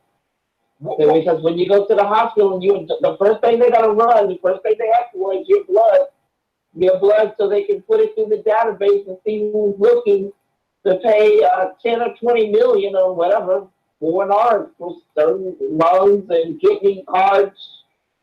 What about Nipsey? That's the way of life now. What about Nipsey Hussle as well? You feel like Nipsey Hussle was killed as well, like because of that? Of course he was killed. Because he was gonna do a story on a documentary on Dr. Sebi, remember? Yeah, that's what they said. Yeah. Well, I'm sure they didn't want the knowledge of Dr. Sebi coming out because the biopharmaceutical company made billions of dollars giving you guys chemicals that are killing you, chemicals that don't do anything, do any good for you. He said like the body obviously between cheese and milk and it becomes like a mucus and that causes diseases, what kills body. So you want to purge yourself of all that stuff, and then your body would be cleansed. That's what he was saying, Dr. Sebi, right? Yeah, well, I'm going to put this also in there. God says that when you read in the Bible too, that we bless all food before we eat it, put a prayer of protection over it, and that's what protects the food. And I want to say to people, a prayer, I have this angel prayer. A lot of people have asked for the angel prayer because listen to the law. God says no two things can occupy the same space. So if you put God in the space with a prayer, an angel prayer to come and help you, then chaos can't get in your space. But you have to say your prayer out loud because the vibration goes up to heaven and you got to lock God in, and then no evil can come and harm you. Because if you don't put God in your life every day first, then chaos can come and play havoc and wreck your life and do harm and destroy you. And most people don't realize that. They don't realize how important, because God says, if you put me first, I put you first. Whatever you are to God, that's what God is to you. If you're ashamed of God, God is ashamed of you. Do you see what I'm talking about? Whatever you are to God, that's what he is to you. If you lift him up, he lifts you up. Wow. And I'm serious. This is very important. No, I'm taking it all in. I'm taking it all in. See Ali? Because Ali lived his whole life. He never got poisoned. Actually, you know what? What about Ali? Do you reckon he was affected by someone because they, with the Parkinson's diseases? I think that they gave Muhammad Ali and Richard Pryor the Parkinson's disease to shut them up, because Richard Pryor and Muhammad Ali always spoke the truth. Richard would do it in jokes, but he was always telling the truth. You go back on YouTube and listen to Richard Pryor. He's actually telling the truth. He's just making it. It just sounds so funny because he was a comedian, but he was actually. And they didn't like them talking. They admired them, but they also hated that they were revealing the truth. And so they gave them Parkinson's disease because both of them was shut up the same way. Look at both of them. They both turned in the same way and died. And they were not talking anymore. Yeah. That's horrible. Go back and look at it. Oh, that's horrible. Go back and look at it. Both of them got Parkinson's disease. And both of them used to talk. You can go on YouTube and listen to both of them talking. Muhammad Ali is healthy. He's an athlete. Yeah. He didn't drink, he didn't smoke. He took good care of his body. He was an athlete. Come on. Joe, look, both of them get Parkinson's disease. They both dry up and can't talk and shaking, and then both of them die of that Parkinson's disease. Go back and take a look at both of them, and look how they looked when they dried up.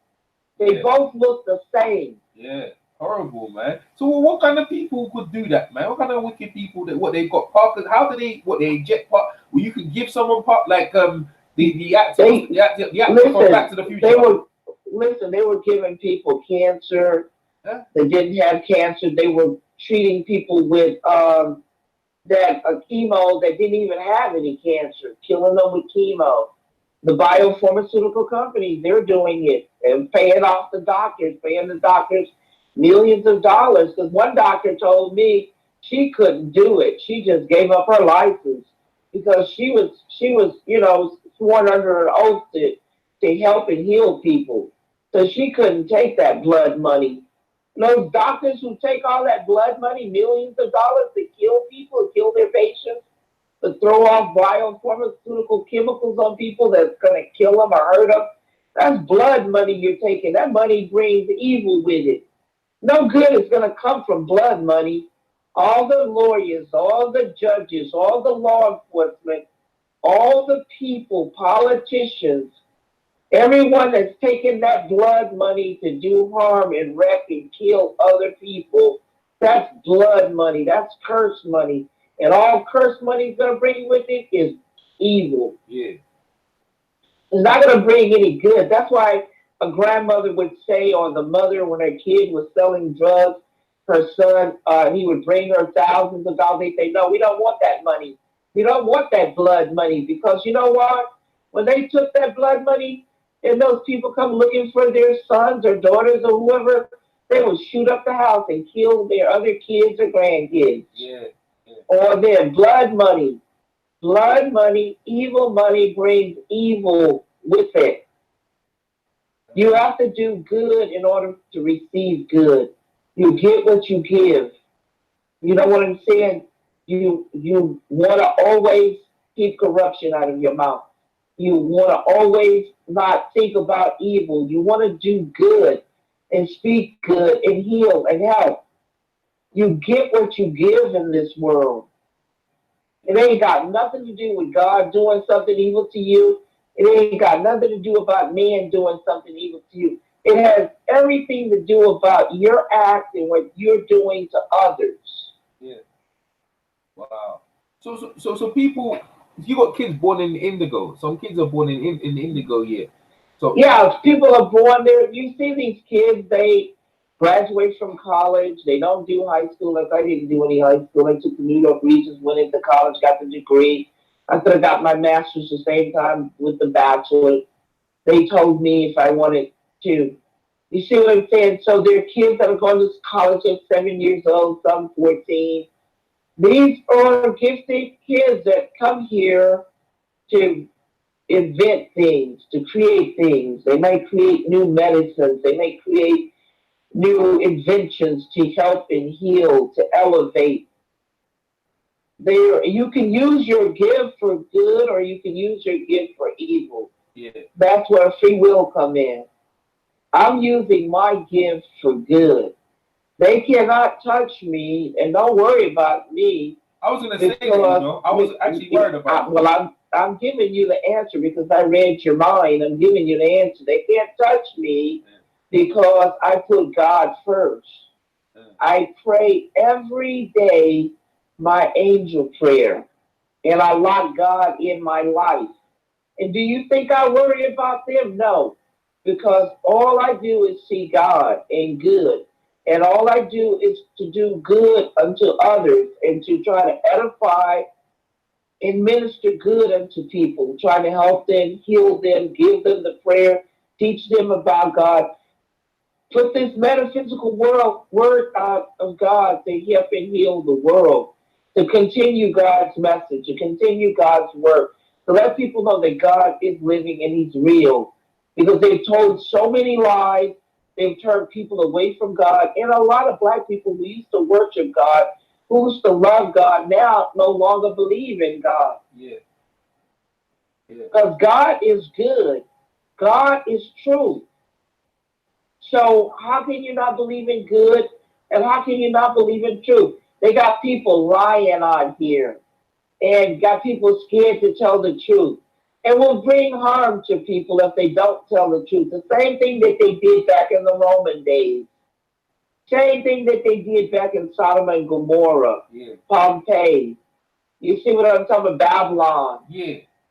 So you think the society eventually is gonna because it explode like with Donald Trump, like the leader of you had a President Obama, like you got to the Look, epic of President Obama, and then you have like a complete in like 8 years turnaround. Now you have like Donald Trump, like how did that happen? Like Donald Trump is running the country like a business. The only president to run the country like a business. If you go back in history and look at all the presidents, different ones ran the country from a political, and political is never good because sometimes you favor the most money. It's just like a scale.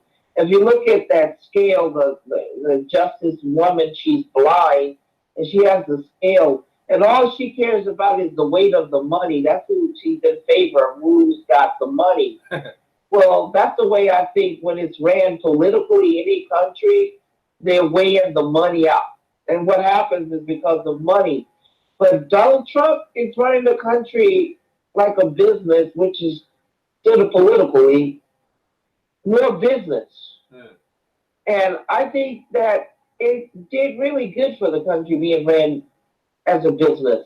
okay, You know what I'm saying? I think it's doing really good for us because I don't vote for presidents or do any voting for political people because I worship God. I don't worship man. I worship God. I don't worship money. I worship God. yeah, God brings man in money. So all you have to do is worship him. Like man can make all the plans in the world, but only God's will be done. Whatever is written in the fabric of time is what's going to happen. It has nothing to do with the man killing or doing evil or whatever. It has to do with whatever's written. But this is the deal. I worship God in truth. So I don't worry about who's going to be the leader. Donald Trump is going to get another 4 years because you can't beat the Trump card. That is why Hillary lost because she couldn't beat the Trump card. yeah. There's numbers that you just can't beat. You can't beat the Trump card in Vegas. You can't beat 7-11 and 21.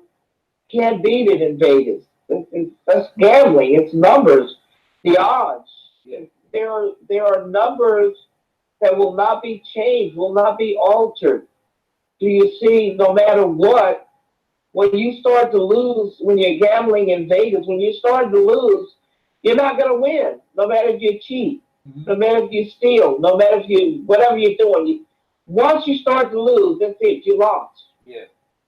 And the longer you stay there, the more wrecked your life is going to be So if you don't quit. So Donald Trump is in terms of who's a better. Obviously, when President Obama, a lot of Americans actually, yeah, a lot of Americans felt like we made it.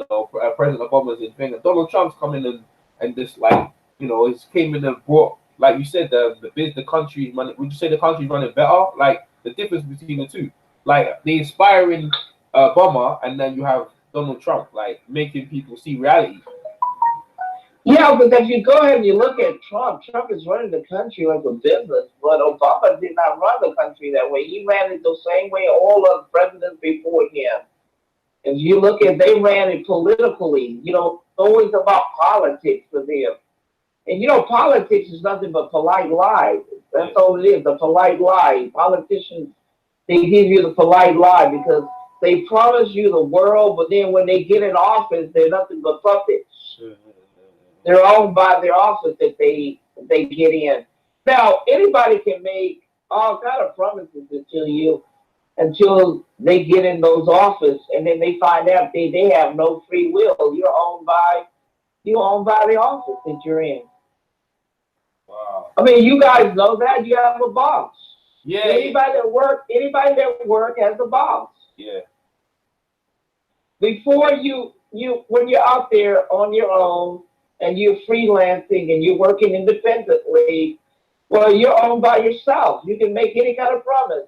Even when you're running your own company, you can make any kind of promises. But when you start to work for someone else, you have a boss, and you're owned by that boss. yeah.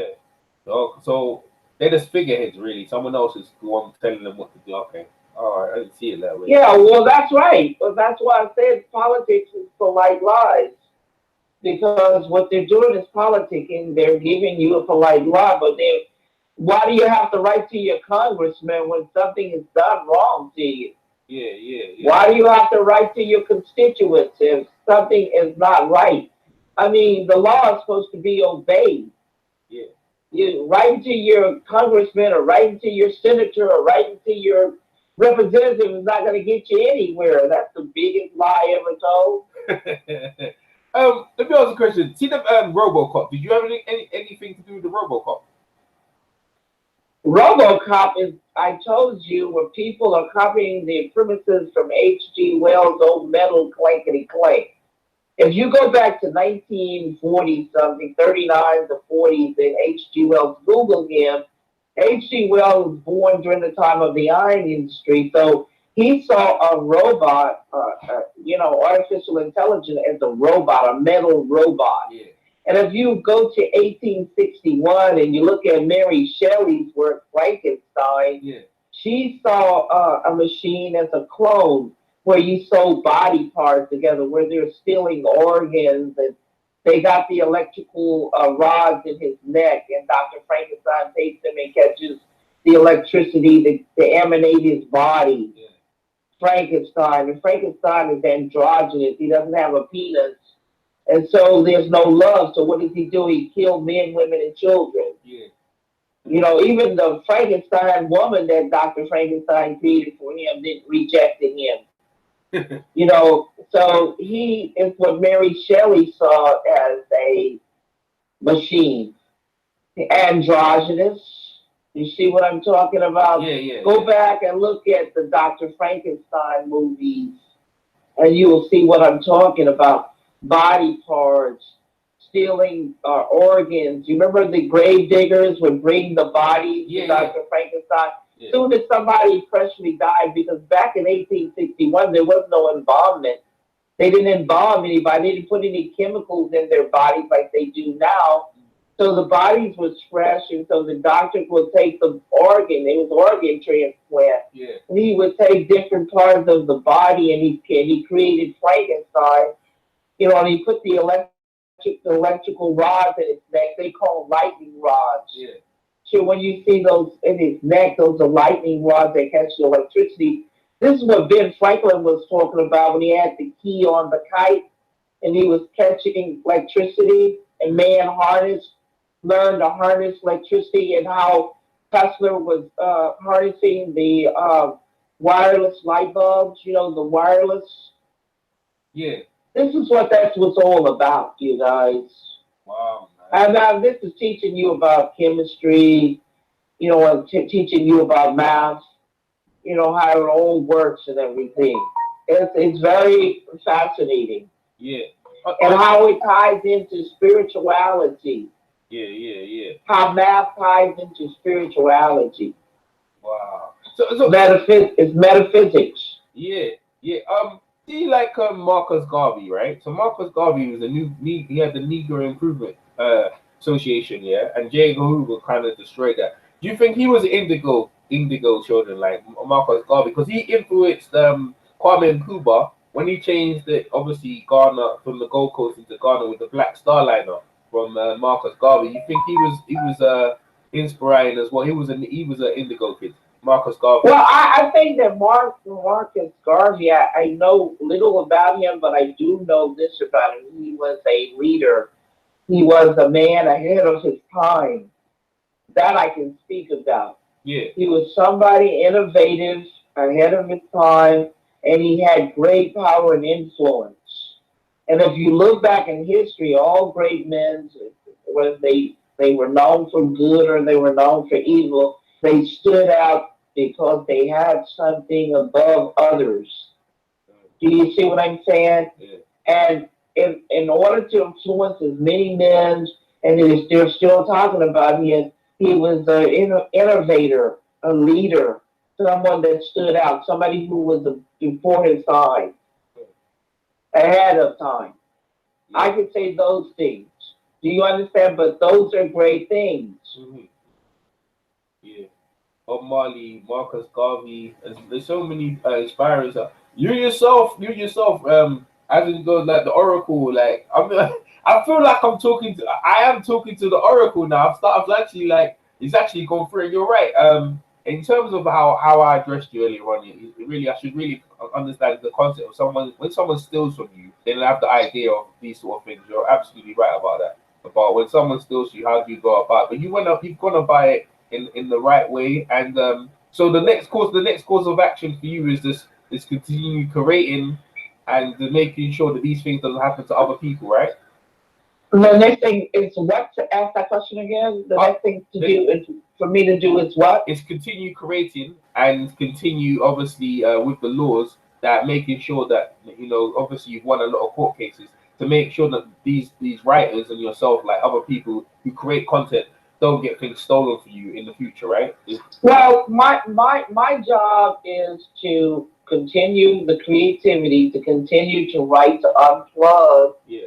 people so they can wake up and to change things, to change people's lives and empower them that they don't have to be afraid. They don't, there's always going to be some help. There's always going to be someone to help them to elevate, to make changes.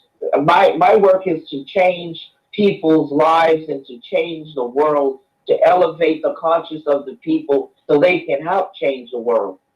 Do you see what I'm talking about? So people can continue to create and not be stolen from. Greed atrophies. It retards man's progress. Look at the movie theaters; they're empty. It's retarding people. It's you're on a lower conscious level.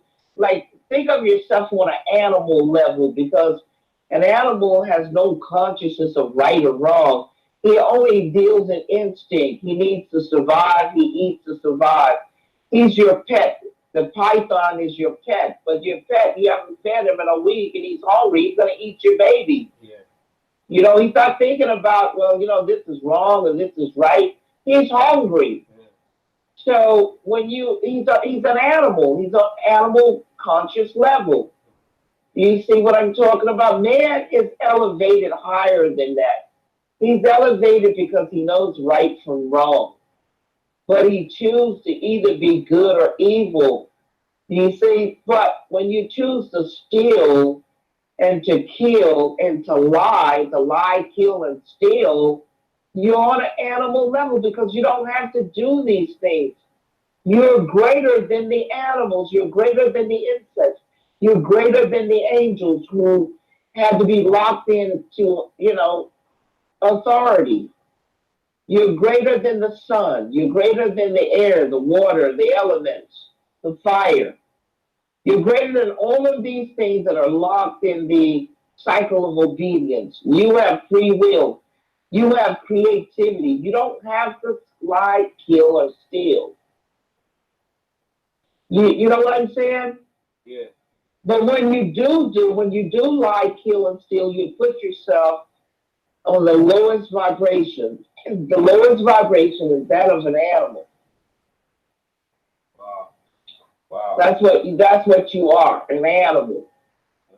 Right. And the people obviously all the people who are trolling you and wishing you bad, nothing good's gonna come out of them. They're gonna crash and burn, innit? Because end of the day, like God's, you can't mess with God's creation, innit? Like Yeah, well, all of the trolls and the evil and the bad is just all they're doing is wishing evil and bad on themselves. yeah, The trap that you set for an innocent man, you're gonna fall in that trap. What you wish for another, that's what you're gonna get. When you speak ill of another, you're speaking ill of yourself. okay, When you do bad towards others, you're doing bad to yourself. If you think I'm joking about this and that it's not real, put it to the test. Put everything to the test because that's the only way you can learn truth. through yourself is by putting it through the test. Yeah. So let me tell you something. I told people because they said, "Well, how do you feel about these people saying all these bad things?" And well, I said, "I don't feel anything about that. It doesn't faze me at all because it's on an animal level. I'm on a higher conscious level of vibration, and I'm trying to elevate other people's vibrations on this higher level, so we can create, so we can make great changes." So we can make good changes. Do not let people make you lie. Do not make people make you steal and kill and do evil. Don't get people to talk you into doing that. There's always a way out. You know how people say, well, I did it because I felt like I had no choice. You always have a choice to do what's right. Do what's right. Yeah. Do the right thing no matter what, and you'll see the results will come out in your favor. Take a chance, do the right thing. Put in your prayer every day. Log God in your space, and chaos can't get in. You won't be harmed. There's a prayer that I have, like, it's an angel prayer that releases your angels to come out and help you. The prayer is very powerful. It has done some most phenomenal things to the people who listened to my instructions. They used it. They came back with wonderful results. And I can tell when people don't use it either. They'll come back and they'll keep complaining and whining. And I know they didn't use the prayer. And I can't help people. You know, I can't help you. I can give you water, but so you can take a horse to the water. You can't make him drink it. Yeah. A horse can look at the water and know it'll help him, know it'll heal him, but he won't drink it, so he dies. Yes. There's nothing I can do about that. My job is to speak the truth, to know and speak the laws of God, and tell you that the laws of God supersedes all ignorant lies of man. That man is the one that's the liar, not God. Man is the one that's lying to you, duping you, creating the illusions and the lies and creating all this stuff that you think you want. But at the end of the day, without love, you have nothing. It's all for nothing. Wow. Yeah. All the money in the world will not bring you joy if you have no one to share it with. Yeah, that's 100% true. I believe everything you're saying is there. You know the thing what really going through my mind as I taught you is the line. You see the line what Morpheus said? Free. He said to doubt, fear, and thing. He goes free your mind. He said it to Neo as he was jumping over the building. Did that line come from you? That like wait, where Neo was about the work comes from me. Yeah, of course. So. Just like I told you, listen very carefully. This is what you're trying to do. The architect creates a bridge. He does it in math. He has the blueprint. They take the blueprint and give it to the construction workers. The construction workers are following the blueprint of the work. They didn't create any of the work. They're following the construct of the work. So you're asking the architect, the way the bridge is swinging back and forth and it's holding all these cars, did you create that? All right, I have to rephrase that. Yeah, you're right. I have to rephrase. Let me rephrase that. No, I'm just showing you what you're saying. I know. You know what? Same way the engineer, he creates the Maserati, and he created from math, and they take the blueprint to the factory, and now it's on the assembly lines, and everybody's putting the car together on the assembly line, and you ask the engineer, well, the headlights of the car, the way they work, did you create that, or did the factory workers? Yeah, they created. I guess. No, you're right. I guess I have to get the concept of. Well, the factory workers don't invent anything. All they're doing is carrying out the orders. Like when you get a couch or you get a table and you assembling it, the creator has the assemble paper in there. So do you ask the person who's putting the table together, Did you create that? No, of course. Okay, all right. So let me rephrase it then. So what I'm saying is that line in itself, yeah, free doubt, yeah, just free your mind of that, yeah. Go ahead. Sweetie, this is how it works. They're only adapting the work to the screen. Yeah. They may be the cameraman, they may be the director, they may be the lighting, the the sound man. You know what I'm talking about? Yeah. They're not the creators of the work. They're putting the work together from the specs.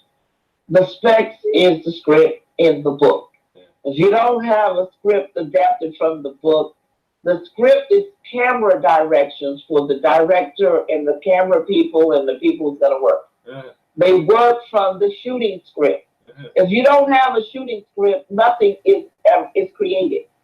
If the shooting script doesn't come from the book or the story, the short story, nothing is created. If it doesn't come from the script treatment, nothing is created. Yeah. Does that explain it to you? Yeah, 100%. It really does. Crystal clear. No, listen. The little worker ant and the little worker bee can't take credit for what the queen does. The queen is the one that bears the colony. Yeah. So you're not going to ask the little worker and little worker bee and little worker ant, did you create yourself? Okay. All right. You. They came from the queen. No, absolutely. So you see, all right. So the idea obviously everything came from you. So see the way they the idea didn't come from me. The idea is something about a thought. Yeah, came from and a thought is a thought. You can't put a thought or what people are thinking in the Library of Congress. You gotta put a book there that's copyrighted. You gotta put a short story there, a screen treatment or script. Yeah. You gotta have some paperwork there. If there's no paperwork there, and no thoughts will ever be copyrighted because a thought is what a man thinks. An idea is what a man thinks. I told people, educated people, do not use that terminology. Now, people put that out there to sabotage people, and I speak about this on my interviews. Please do not say somebody stole your idea. Your car is not an idea. It is an object, a physical object that was stolen out of your yard. Yeah. Your coat is not an idea. It is a physical garment that was stolen from you. Mm-hmm. Do you see what I'm talking about? You can't steal an idea or a thought. Mm. Yeah. But you can steal a car. You can steal some money. You can steal somebody's wife, the girlfriend, the house, the jewelry, because these are physical things. And you can't steal a script, a book, a script treatment, a short story. Do you see what I'm saying? 100%. No, 100%. No, 100%. Because it's physical. It has to be a physical property. Intellectual property is physical, just like land, just like a house. It's like a diamond ring, a diamond watch, money. It's physical. Okay, let me ask you this question. See, in America, right? So you're in America. Look how many great people under so much severe oppression has come up to create some of the greatest works in the world. How does that, and inspiring everyone all over the world? Like, how many famous and great? You're one of the great authors, right? So. Would you say, even though America has all that stuff, but it allows you to create such great, or well, you have obviously the way you create, to be inspired to create work, because your work has influenced everyone in the world, like literally the whole planet. Like the whole planet can honestly say that when they see or read your works, it's actually changing the whole mindset of people, right? Well, this is what's wrong with your thinking. The book came before the movie. The script came before the movie. If you were thinking those terms instead of the opposite, you're thinking like the script came first because you saw the script. Yeah. But it doesn't matter what order, if you saw the book or the script first. White people know that when they see something on the screen, they know it came from someplace and they go look for the source. Yeah, that's what I did. Yeah. But black people think in the opposite. They don't think about a movie being created by lay people. They just think that is the real product, and they want to give credit to that, but that is not the real product. And that's see, if you pull up a copyright, it might say this is the author, or if it has two authors on the copyright, they both are their names by these two people. Well, then you could ask the question, okay, well, did Mary Jane create that or did you create that? Yeah. You can ask those questions, but when you only see one author's name on a work, that's their work. You only see Tesla's name on the work. You only see J.R. Tolkien's name. You only see John Grisham. That's their work. Mm-hmm. You don't give credit to the factory worker. Factory worker won't even know what the hell you're talking about. You come up to him and ask him, well, did you create this and that? The factory worker, what are you talking about? Mm-hmm. What you need to learn is that everything comes from a source. And you want to go find the source from where it came from. So you found out about the movies first, but once you found out that the movies was created, then, hey, there's some books. Well, let me go read the book, because that's what white people do. They saw the movies and they found out it's a book. They go check out the book. Yeah. But sometimes they know about the book first, and they'll read the book and then go see the movie. Yeah. But every time I encounter black people, it's always the opposite, backwards. They think that the movies is the primary source. I don't know how they figure that out because it's only film. But you know what? You're right. But let me put it like this. Oh man! All right. When you're doing a videotape and you got your phones, everybody, you got your phone, and you're recording with your phone, and maybe you're recording the scenery outside with your phone. So now you recorded the scene outside with your phone, so you know that was there first. So now when you play the film back, you're seeing what you recorded. Well, you can't think the film is first because you just recorded something that was already there. Mm-hmm. And you see what I'm talking about? The film is secondary, but what you filmed was already there. That's the source. Yeah. No, I go out. You've actually the videotape you just made is secondary. Yes. It's a derivative of what you just filmed. Yeah, I got it. It's just like you took a picture of somebody. The person was already there. So you don't think that the picture is the person. The person is the picture. You know what I'm talking about? The picture is not the person. Yeah. Do you see what I'm talking about? No. The person became the picture. The picture is secondary. Yes. I've got it. No, I've got it. So I have to teach people this. This is amazing. No, I mean, it's amazing to me that how people think. Yeah, I guess so. So well, I guess people don't realize that movies are films. Yeah. That they're not really tangible. Just like a video is not really tangible. It's just a recording. Yeah. Wow. So you see, it's not a primary, it's a recording, it's a derivative, it's derived from the source. But people treat it just like it's physical. It's mind-boggling to me. So let me ask you this, So which other people have come up to you, and other artists and other people have talked to you, and other people that you feel that you like, what's his name again? I think Ray Charles, and I think he passed away. Some James Brown and certain people like that, like inspired you or you've met in your life. James Brown, I never met James Brown. I wish I could have gone to his concert when I was a kid. I never got a chance to go to his concert.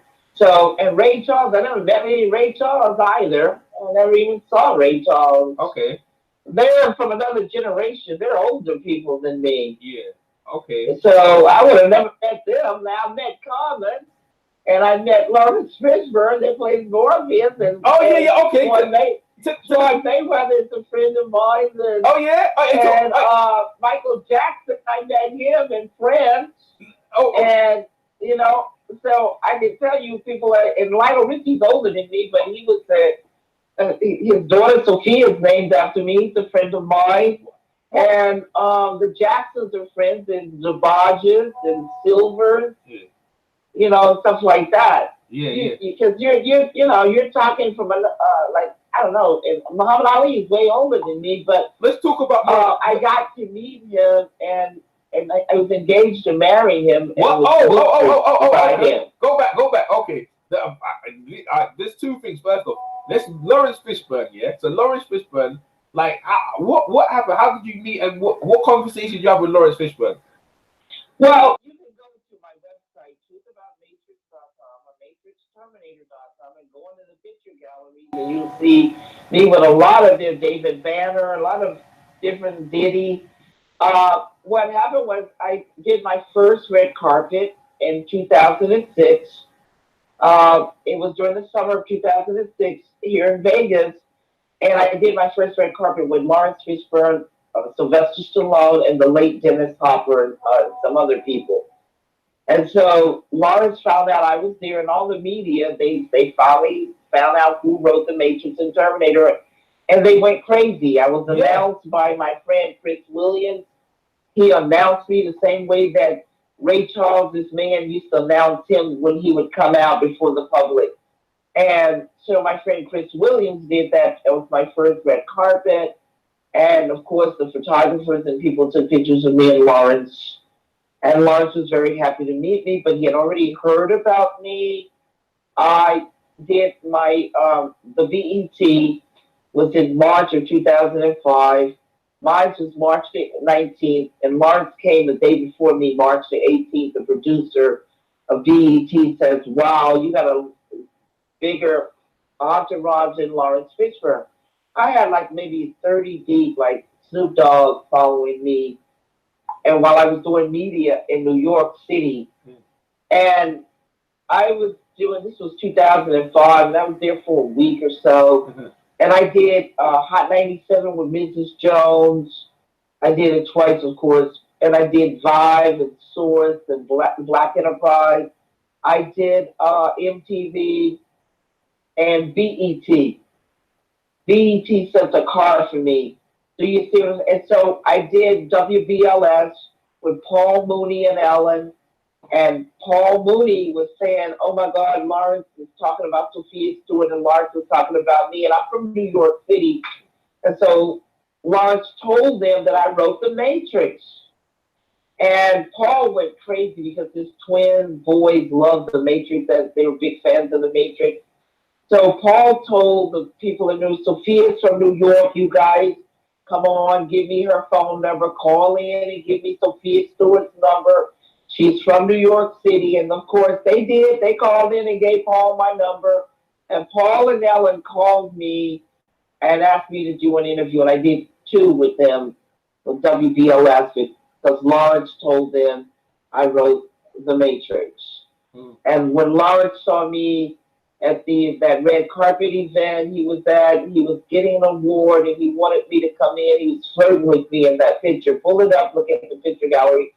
He was asking me, are you coming in with me? And I was like, no, because I was so shy. And Lawrence was like, I don't know, he was so intimidating. You know what I'm saying? But he was so nice and very handsome, very good looking.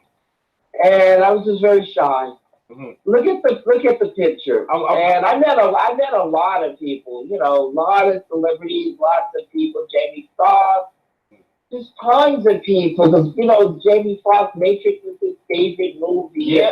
I also met Nicolas Cage, because, you know, Nicolas Cage wanted to meet me.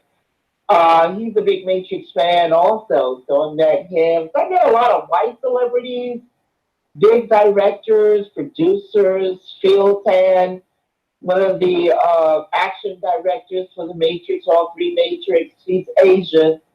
I met Oliver Stone's son, Chris Stone, because he was interested in Matrix 4. He's a director, just like his dad. So I met tons and tons of people. I met a lot of I got Illuminati fans like the Rothschilds, because I'm talking about them, and Leo Zagami, a former Illuminati that lives in the Italy, Rome. Yeah. So, and the people who really owned Vegas, that own these corporations and casinos, they wanted to meet with me. They met with me because any celebrity that come to Vegas, you got to meet these people that own everything here. Okay. It's just the way it is. You have to meet with them. I met with them and their lawyers, and so I met a lot of people. The American gangsters in New York, they called, they loved me. They said I had big kahunas, and I told them I don't have any balls, but I know how to use the men who have balls, and they cracked up laughing when I told them that. Frank Lucas and all of, that Denzel played him. I met him. You met Frank Lucas, the gangster, American gangster. Frank Lucas and his son. So I met a lot of people. Jesse Jackson. I went to his private birthday party he invited me to, and his Katrina event here in Nevada. Yeah. The late Julian Bond, before he passed away, he celebrated me and said that congratulated me on creating, the black superheroes so our kids can aspire to become anything they want, including president of the United States. He was in communications with me. So, and I met a lot of the senators, like Senator Dianne Feinstein, Senator Watson. When Willie Brown was mayor of San Francisco, I met him. One of the directors, the late Willie Edwards, he introduced me to a lot of the Fox executives and took me to the billboards and NAACP people. Like, they gave me the Rosa Parks Award in 2005 for being brave and courageous. I've won numerous awards. Y'all need to read my bio sheet and post it and all the awards I've won for people to read. Yeah. And I'm gonna tell you something also. Yeah. Like over 250 judges and lawyers, they got to meet me at a private bar. They had a bar conference here in Vegas, and I was invited to it. And Steve Harvey's lawyer, Ricky Anderson, got up on the podium, and he made an announcement while we were having dinner that I was there, and he told me to stand up. And man, all the judges and lawyers went completely crazy. They didn't know I was in the room because they had heard about my case, but they didn't know what I looked like. So they knew my name, and so it was just kind of wow, you know what I'm saying? But I met Steve Harvey and Ricky Anderson, back in 2005 when Amanda Lewis, the former VJ, she's a sister-in-law to Will Smith, married to his brother Harry Smith with kids. She's the one that was interviewing me when I met Steve and his attorney and his manager, agents, and bodyguards. Wow. So I know lots of people. I can go on and on and on. Yeah, all right. Let's go to the Muhammad Ali. Muhammad Ali was going to marry you. Let's talk about that one. Go ahead. Well, what about it? No. He was engaged. He was Muslim. And being a Muslim, you can marry as many wives as long as you can take care of them. Yeah. And family. That was the Muslim law. No, how did you meet? How did you meet? Like, where did, I'm going to tell you how I met him. To make a long story short, I used to go to the Lakers games. I knew a lot of the Lakers, like Magic Johnson and Norm Nixon, that was married to Felicia Rashad's sister. Her sister's married to Debbie Allen, married to Norm Nixon. He was a friend. And Worthy, I knew Worthy, and Jim Charles and Worthy, and I met Austin Carr with the Bullets, and because they introduced me, and Cooper and all of them. So I was at the game all the time. They would leave tickets for me to come to the game because I worked for the media. Okay. And they love media. They love media people. And so Ali's bodyguard, Abdullah, was at one of the Laker games, and he met me, and became friends. And he told Ali about me. To make a long story short, he told Ali about me, and Ali called me one night and invited me to the Speakeasy in Hollywood, and that's where the romance started, right there. Oh, And then he, what year yeah, was that? and then, What year was and that? What then year? he, Go ahead. Sorry. What year it was, it was, it was 1980. Okay, go ahead. Go ahead. Go ahead. And guess what? Ali was 38 years old. I thought that was really old. How old is you? How old is He you? was 38 years old. How old is you? And, well, you know what? For security reasons, Okay. and because you have internet fraud and all kinds of stuff, I don't give out information. Okay. Go ahead. Go ahead. Go ahead. So That's just for my protection. Anyway, okay. you want to know about Muhammad Ali. Yeah. You go on. Go on. Go on. Yeah. And so, like I said, we were in the media, so there's pictures. You can go into the archive and get all the pictures. The media, they take pictures. He introduced me to a lot of other celebrities and people. He introduced me to Magic. He introduced me to Mike Weaver, the WBA champ at that time, and Leon Kennedy and Jane Kennedy and all these people. They all knew Muhammad Ali. So Uh, yeah. Go on. You was talking about the romance. You said the romance. Yeah. How the romance were for So he met you in. one romance. He was taken by my gift. He saw my talents as a writer. He had framed a lot of my writings in his mansion on the wall. He introduced me to a lot of producers and directors and people. He was pushing my career. He saw my gifts and my talents. I learned a lot from him because he was the greatest, wisest man I've ever encountered. Mm-hmm. I was in a lot of his business meetings. I met a lot of people through him. You know what I'm saying? I met Veronica, and stuff like that. So I met a lot of people through Ali. He was very phenomenal. One of the greatest minds I've ever encountered upon the earth. Wow. Wow. Oh man. It's true. It's very, very true. He's very short. You met him obviously very short. The Parkers. He was. Did he have Parkers around that time? I think he got something. No. In 1980, he was 38 years old. Go back and read history. Mm. He didn't have any Parkinson's. It took years later after he got married to his fourth wife, Yolanda. Okay. No, at 38 years old, he was still fighting. Yeah. He was in excellent shape. He was beautiful. He was phenomenal. I think that might be before he fought Larry Holmes. Then that might be before he fought Larry Holmes because that was in 1980, I think. All you got to do is go back to 1980 and look him up and say, what was Muhammad Ali doing in 1980? Google it, and you can see everything. Wow, man. So he's gonna be But is it because he's Muslim? Why did you not accept the proposal? He made me fall in love with him. That's why I accepted the proposal, because I fell in love with him. And listen, I didn't look at his status or him being a celebrity or a boxer or any of those things. He had greater traits than those. Yeah. His mind was phenomenal. I know you probably never met him, and but if you talk to people who did meet him, they would tell you he had the greatest wisdom and mind I've ever encountered in a person. And I'm serious with you. He's very, very focused. He would make me laugh. He would do his little magic, but he taught me a lot about business. He taught me a lot about people.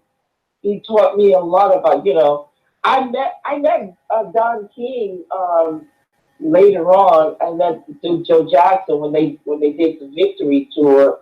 But he told me about Don, and I met Don and became friends with Don and Carl King, his son Carl. Yeah. And so I learned a lot of stuff from Muhammad Ali. He was just a very phenomenal individual. Wow, man. A global, international personality. And let me tell you something. When he came into a room, It may be 20 celebrities in a club, but everybody, all the fans would just run to Muhammad Ali. I've never seen an attraction except for Michael Jackson, that global attraction that Muhammad Ali had. Wow. Wow. The energy was phenomenal. Good gosh, man. Wow. Yeah. Ali. So Muhammad Ali was helped you at that point. My name is Sophia, just like the movie actress, Sophia. Yeah. So is that Sophia Laron? The That's the way it is spelled, and that's the way it's pronounced. And if you can get her name right, you can get mine right because it's the same name, Sophia. Sophia. Oh yeah. So Sophia. Yeah. What's I say? Sophia. So the Muhammad Ali inspired you to write the book. Muhammad Ali inspired me, period. I was already a writer, already had a degree, was Yeah. already at USC, Okay. working in Vice President Dick Barris's office at Columbia Pictures at the studios. The Vice President Dick Barris, producer Brandon Cahill, Fantasy Island with Little Tattoo. I was already there at the studios. Already had worked for Channel 13 out of New York with an Oscar Award producer, Perry Miller Dado. So I was already in the media business, the West Coast correspondent for a national magazine whose publisher was Dick Barnett, the Dick New York, former New York Nick Dick Barnett. Don Cornelius was, they were older, but they were friends. He wrote a letter to Don Cornelius for Don to take care of me and make sure I was all right. Don offered me a job at Soul Trade. Soul Trade. But I already was working for, yeah, but I was already working for Beverly Hills Law Firm. And I was already working at Lou Gossett Jr. while I was at USC Film School. I had two jobs. And Lou Gossett Jr. working for him.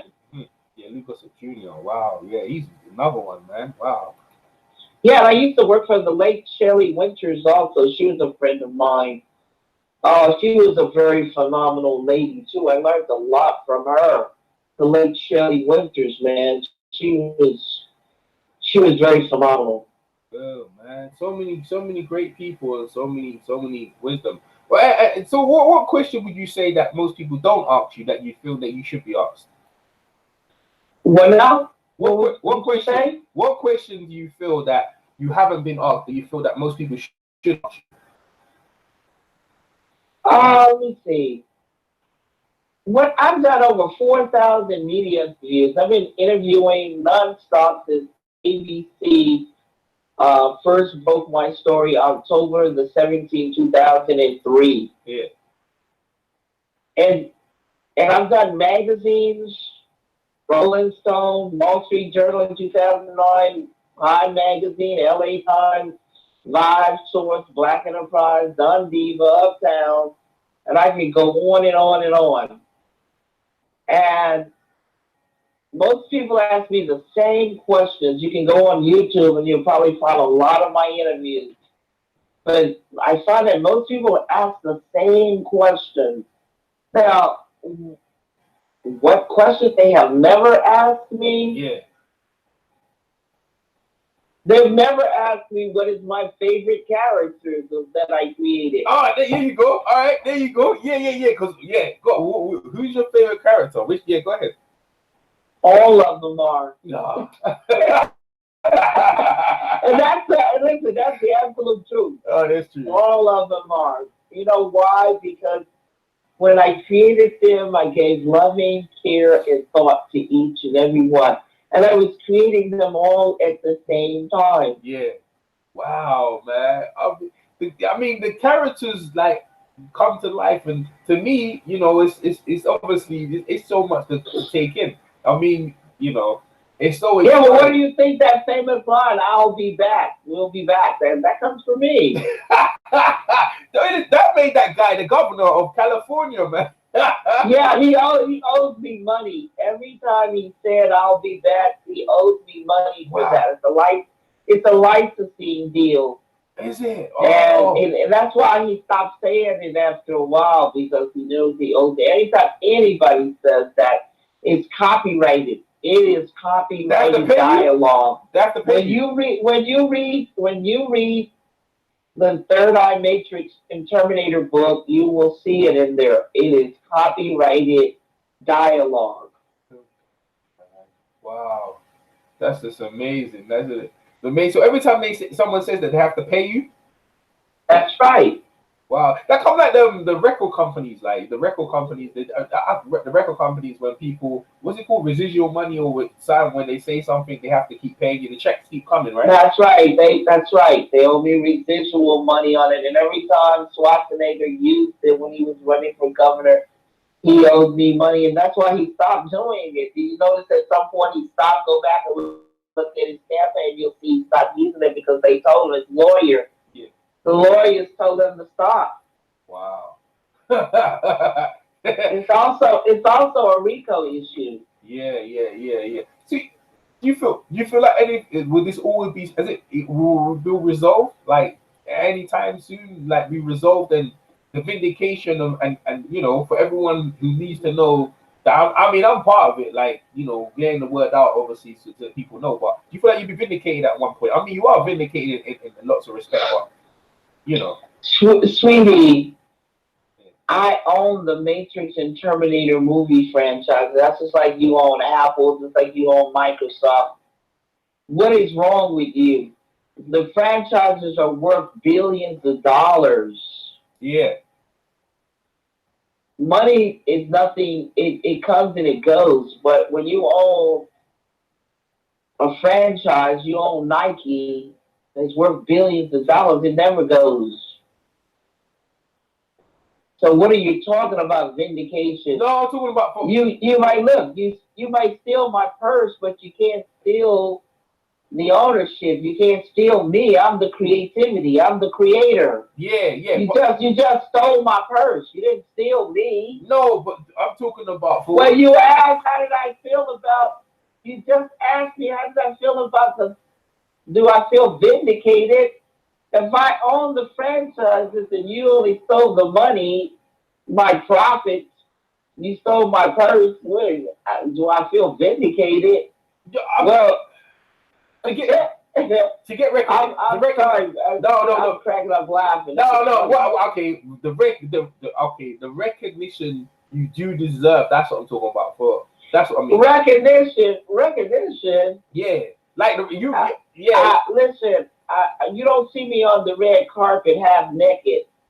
That recognition is attention. That's what you black people want. Is recognition and attention. Yeah. But Steve Jobs, the late Steve Jobs and Bill Gates, they're very happy that they own Apple and Microsoft. Oh yeah. I'm with you. They don't give a damn about no being on the red carpet and no damn attention. Who gives a damn about that? You can't buy anything with no attention. Yo, I got you. I'm 100% with you. Now. You can sell a franchise. You can make license deals all day long. Who give a shit about some attention? Oh, I'm with you 100% now. Listen, people who become actors and become, politicians and everything, they crave attention. Yeah. And, if I wanted attention, I would have went in those fields, in those areas, sweetie. Mm-hmm. I wanted to be a creator and an owner. And don't you think that's a lot of greater than working for somebody? Yeah. No, you're right. You're 100% right there, man. I'm sorry, but where you guys think? Where your minds are? No, where are your minds? Well, yeah. I guess so. Where are your minds? But I'm trying to come up to the way your mind. So I'm working way up. Working way up into where you. Well, it's kind of horrible if you think backwards. You never move forward. Yeah. If you're going backwards, you're going in the opposite direction from me. I'm going forward. I can see. You're going backwards because somebody planted some programs and thoughts in your mind And you need, and let me tell you something, when they planted those programs and thoughts in your mind, you thought they were something entertaining and smart. But when somebody bring clarity to you, you see how ignorant and dumb those things are Yeah. that comes out of your mouth. And a lot of people are mimic these programs. And I'm like, wow, what is wrong with these people? They don't even have analyzed, they haven't analyzed what the hell they're saying. Because if you stopped and thought about what you were saying, you wouldn't say it. Yeah, I feel like I need that plug in the back of my head, and they stick the thing in the back of my head and get updates. Well, you know what? Maybe they got the thing stuck in your head while you stuck on the program. Yeah, maybe I have. Maybe I'm part of the. Because you know what? You're stuck on a program and you need to unplug from that program. And you need to start thinking about what you say before you say it because it only takes a couple of seconds to pause and say, let me think about this question before I ask it. Do I know the relevancy of this question? Do I know the answer? Because you got to do like the lawyers, never ask a question unless you know the answer. Okay. And that would help you a lot. You won't be making as many mistakes. Yeah, well, that's the thing. The trial and error, social media, and you got amateur interviewing, and that's really I'm amateur as well. But I do get better. So hey, listen. So sorry, Sophia. Sophia. So Sophia, you see the whole concept of the battery. So for people to work on the battery, the idea that so people are working in a field and they drain them and keep them in there to keep their mind to work on the battery. Is that really just blew my head at the time where it's like how do people go to the point where they're there to battery and to power the robots, the machines. What is the question about the robots and the The machine? What is machine, the the question? question in the machine is that the idea of the human is just solely there to power the machines to keep them going. Well, you cannot get electricity out of people, but people can have some sparks of electricity in them. You know this when you rub your shoes on the carpet and then you touch somebody, you get electrical shock. Yeah. You already know that Yeah. without me telling you. You've experienced it already. Yeah. Do you remember it, or do I need to refresh your Nah, memory? I know, I remember, I know this, I do know this. Yeah. Yeah, well, all the Matrix in Terminator is quantum physics. Listen to me carefully. Quantum physics, ancient sacred geometry, and calculus. And the reason why, when you look at the logos where the numbers, the binary codes, one and zero, it's coming down, raining down, Yeah. that is telling you the construct of the machines, the computers, the laptop you got, the desktop you got, it's all a machine. And it's not metal, but it's the numbers. Yeah. You go into the Bible is like a technology, the greatest computer ever created. You have to crack the codes to extract God's knowledge. And what's in the Bible? Nothing but numbers. And the penal codes were based on the Bible and these numbers. And what is going on? That's right. The universal language is mathematics. It's not words and spells that the witches and the warlock use to create their illusions. The universal language is mathematics, is science, Wow. is metaphysics. If you look, you got a birthday, you got a social security number, you have a driving license, you have a license plate on your car, you have numbers on the streets. Everything you see is numbers. Everywhere you go, the calendar, the date, the time, everything in the construct of the matrix in the world are numbers. Quantum physics, multiplication, division, subtraction, calculus. Let me calculate how long I'm going to take to stop before I reach that stoplight. A parallel parking, sacred ancient geometry, the flower of life, the eight atoms make up the whole. flower of life. Counting, numerology, astrology, how many planets are in the universe that are aligned. You know, all of this math, and if you don't know math, then hey, you're pretty dumb. You won't be creating nothing because to compose music is mathematics, to paint is math, to write is mathematics. Every letter, every alphabet, A is 1, F is 5. The universal language is mathematics. And if you know math, you can create. If you know math, you are one of the smartest people in the universe. I'm a prodigy. A prodigy is a mystery. A prodigy is an enigma. A mathematician, a creator that creates with math.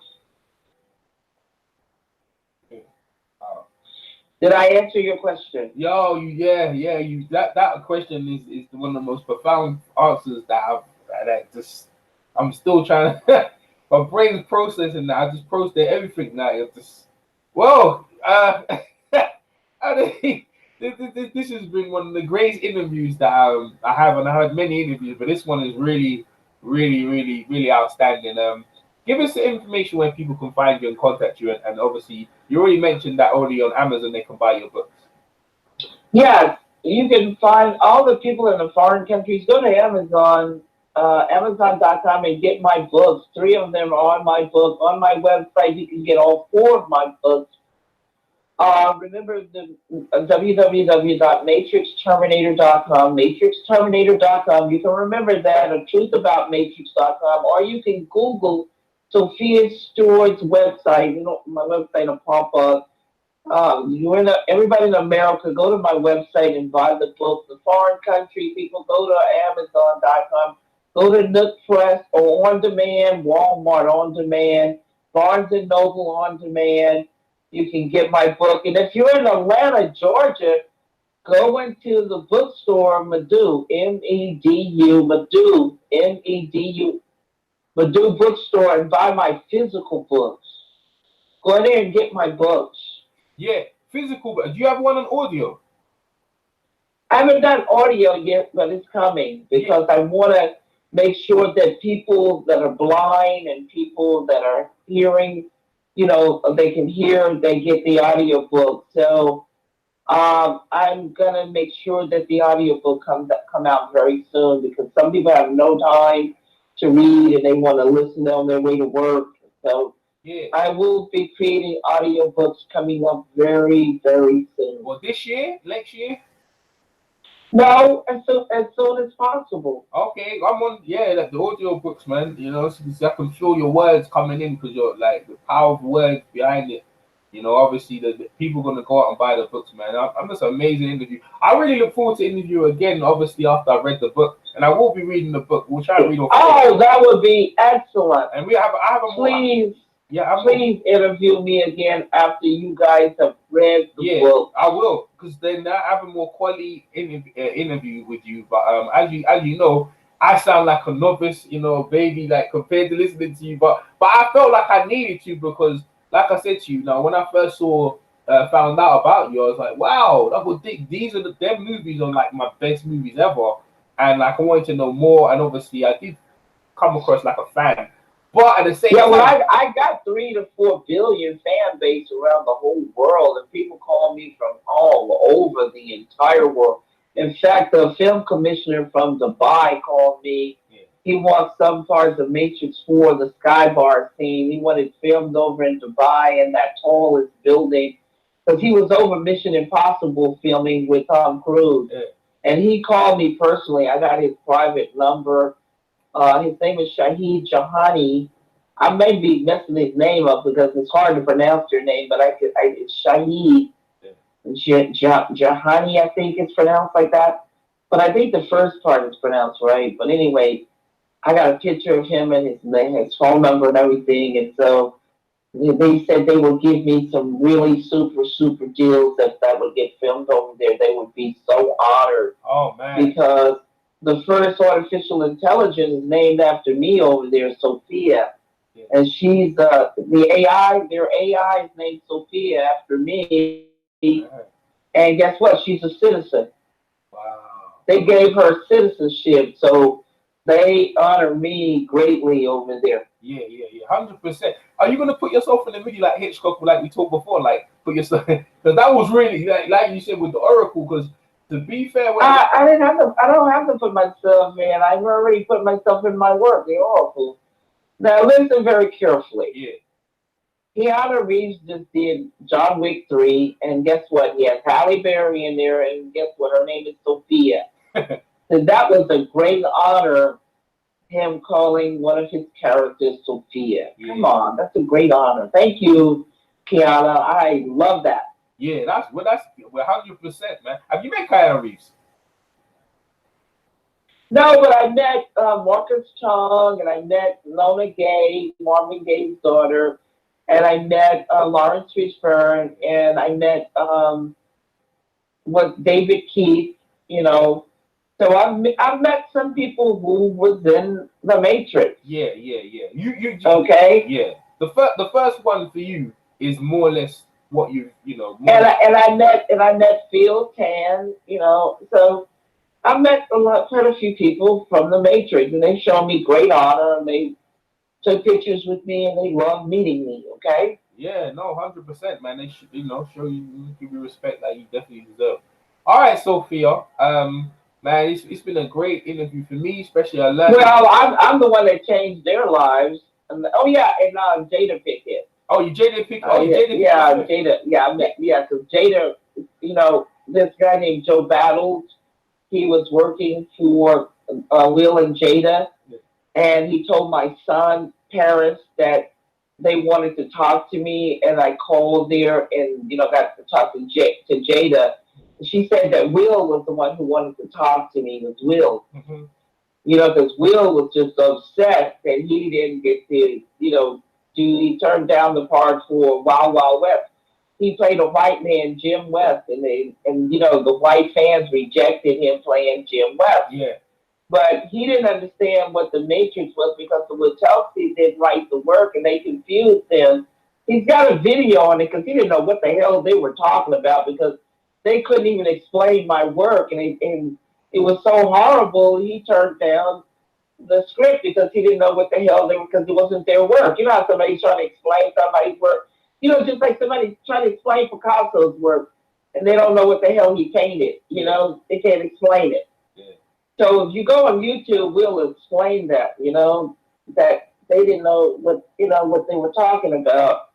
So he turned it down and he's regretted it ever since.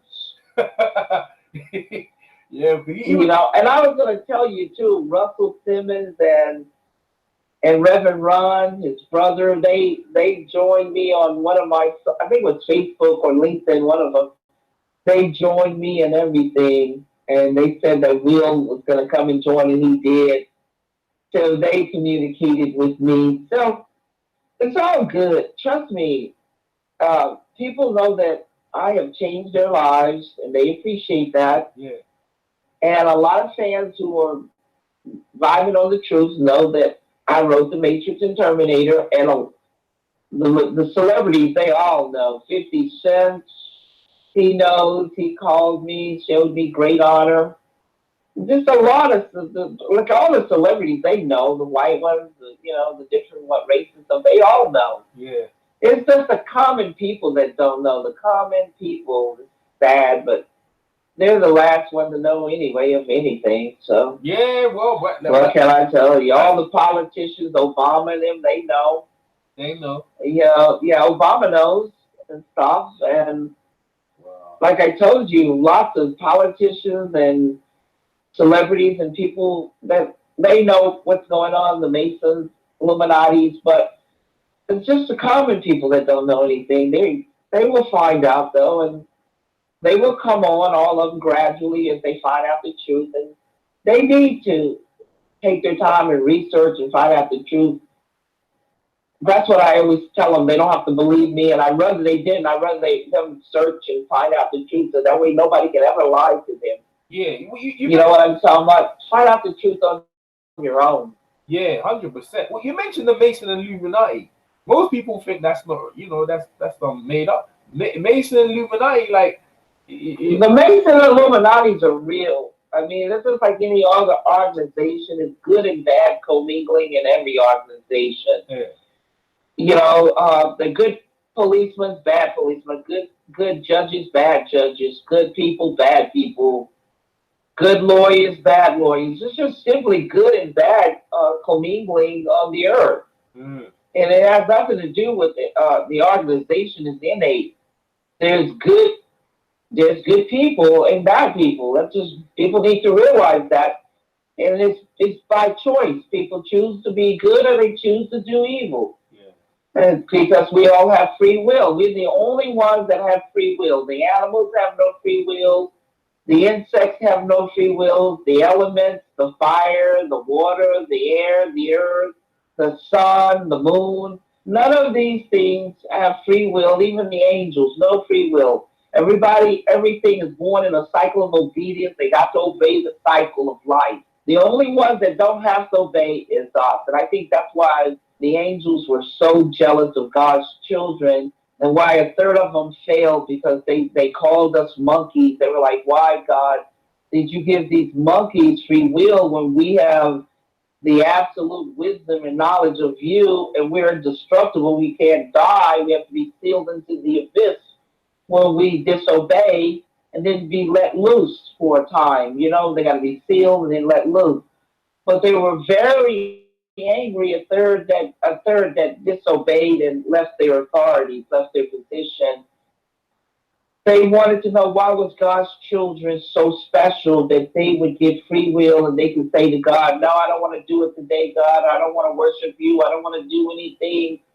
I don't want to go over here. I don't want to eat. I don't want to drink." They get to do whatever they want to do. yeah, And that's where the jealousy came in. And the mythology came in because it was what I wrote was, the second coming of the Christ, the evolutions of consciousness, man versus the machine. Man started creating his children, the machines. And he started creating them like in the laboratory, the test tube babies, the petri dish babies, the clones, the artificial inseminated babies, the gender babies, gender benders, the gender manipulated babies. Man is so wicked. He started creating Frankenstein's monsters and the animals, Pegasus, a horse with wings, a horse, a unicorn, a horse with a horn, a miniature man and beast, half bull, half man, Hercules, Apollo, fairies, trolls, giants, dinosaurs. Man just started creating all these monsters. wow, wow, Yeah, and man does that.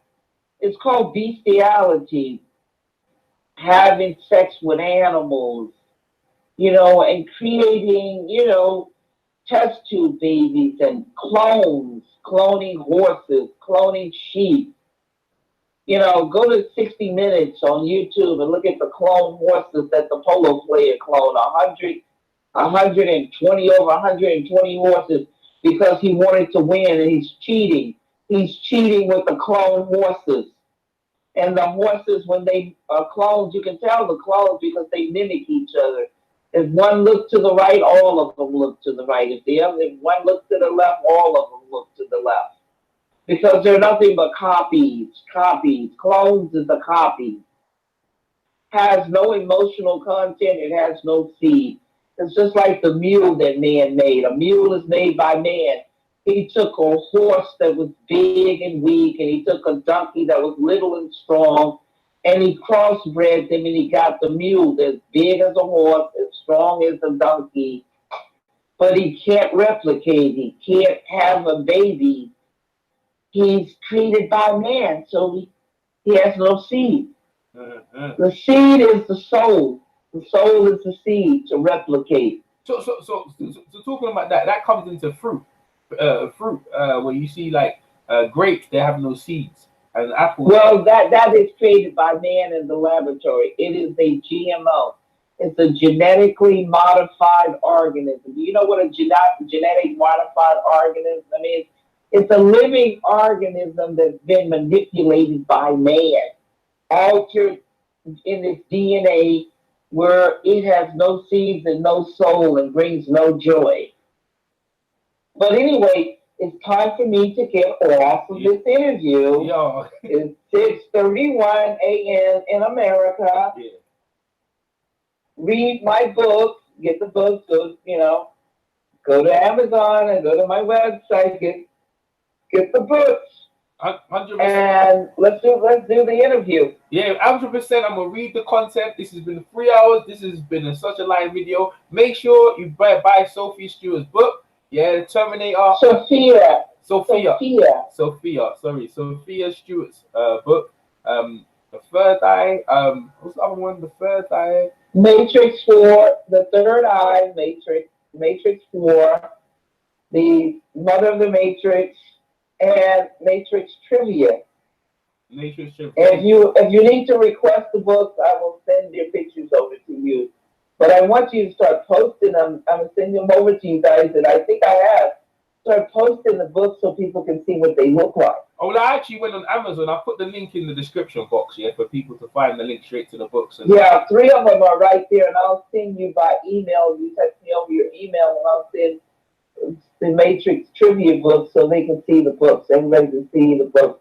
You can get them in ebooks and physical books. Remember that, ebooks and physical books. And you get a gift when you buy a book. You will get the Matrix 4 movie poster screensaver. Excuse me, Matrix 4 movie poster / screensaver. You can use it as a poster on your wall, the movie poster, or you can use it as a screensaver on your computer. That's in the works, by the way, isn't it? Matrix 4, that's in the works right now, right? So a lot of people are trying to get it. I want people to know it's coming soon. There are people, I got several meetings coming up this week with investors trying to get Matrix 4. Absolutely, man. This is incredible. I look forward to talking to you again, Sophia Stewart, and I really appreciate from the UK and London. And yeah, continue doing what you're doing, and we'll talk very soon. All right, thank you, guys. Thank you for having me. You're welcome. All right, take care. Bye. That's Sophia Stewart, man. I hope you guys go out of it. Make sure you go buy the books and everything, y'all, man. So I know you guys in the chat we're gonna buy us a lot. Listen to the court case and stuff. But this has been a mind-blowing interview.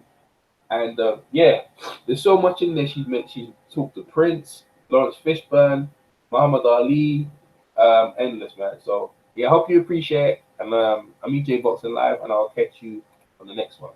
Peace.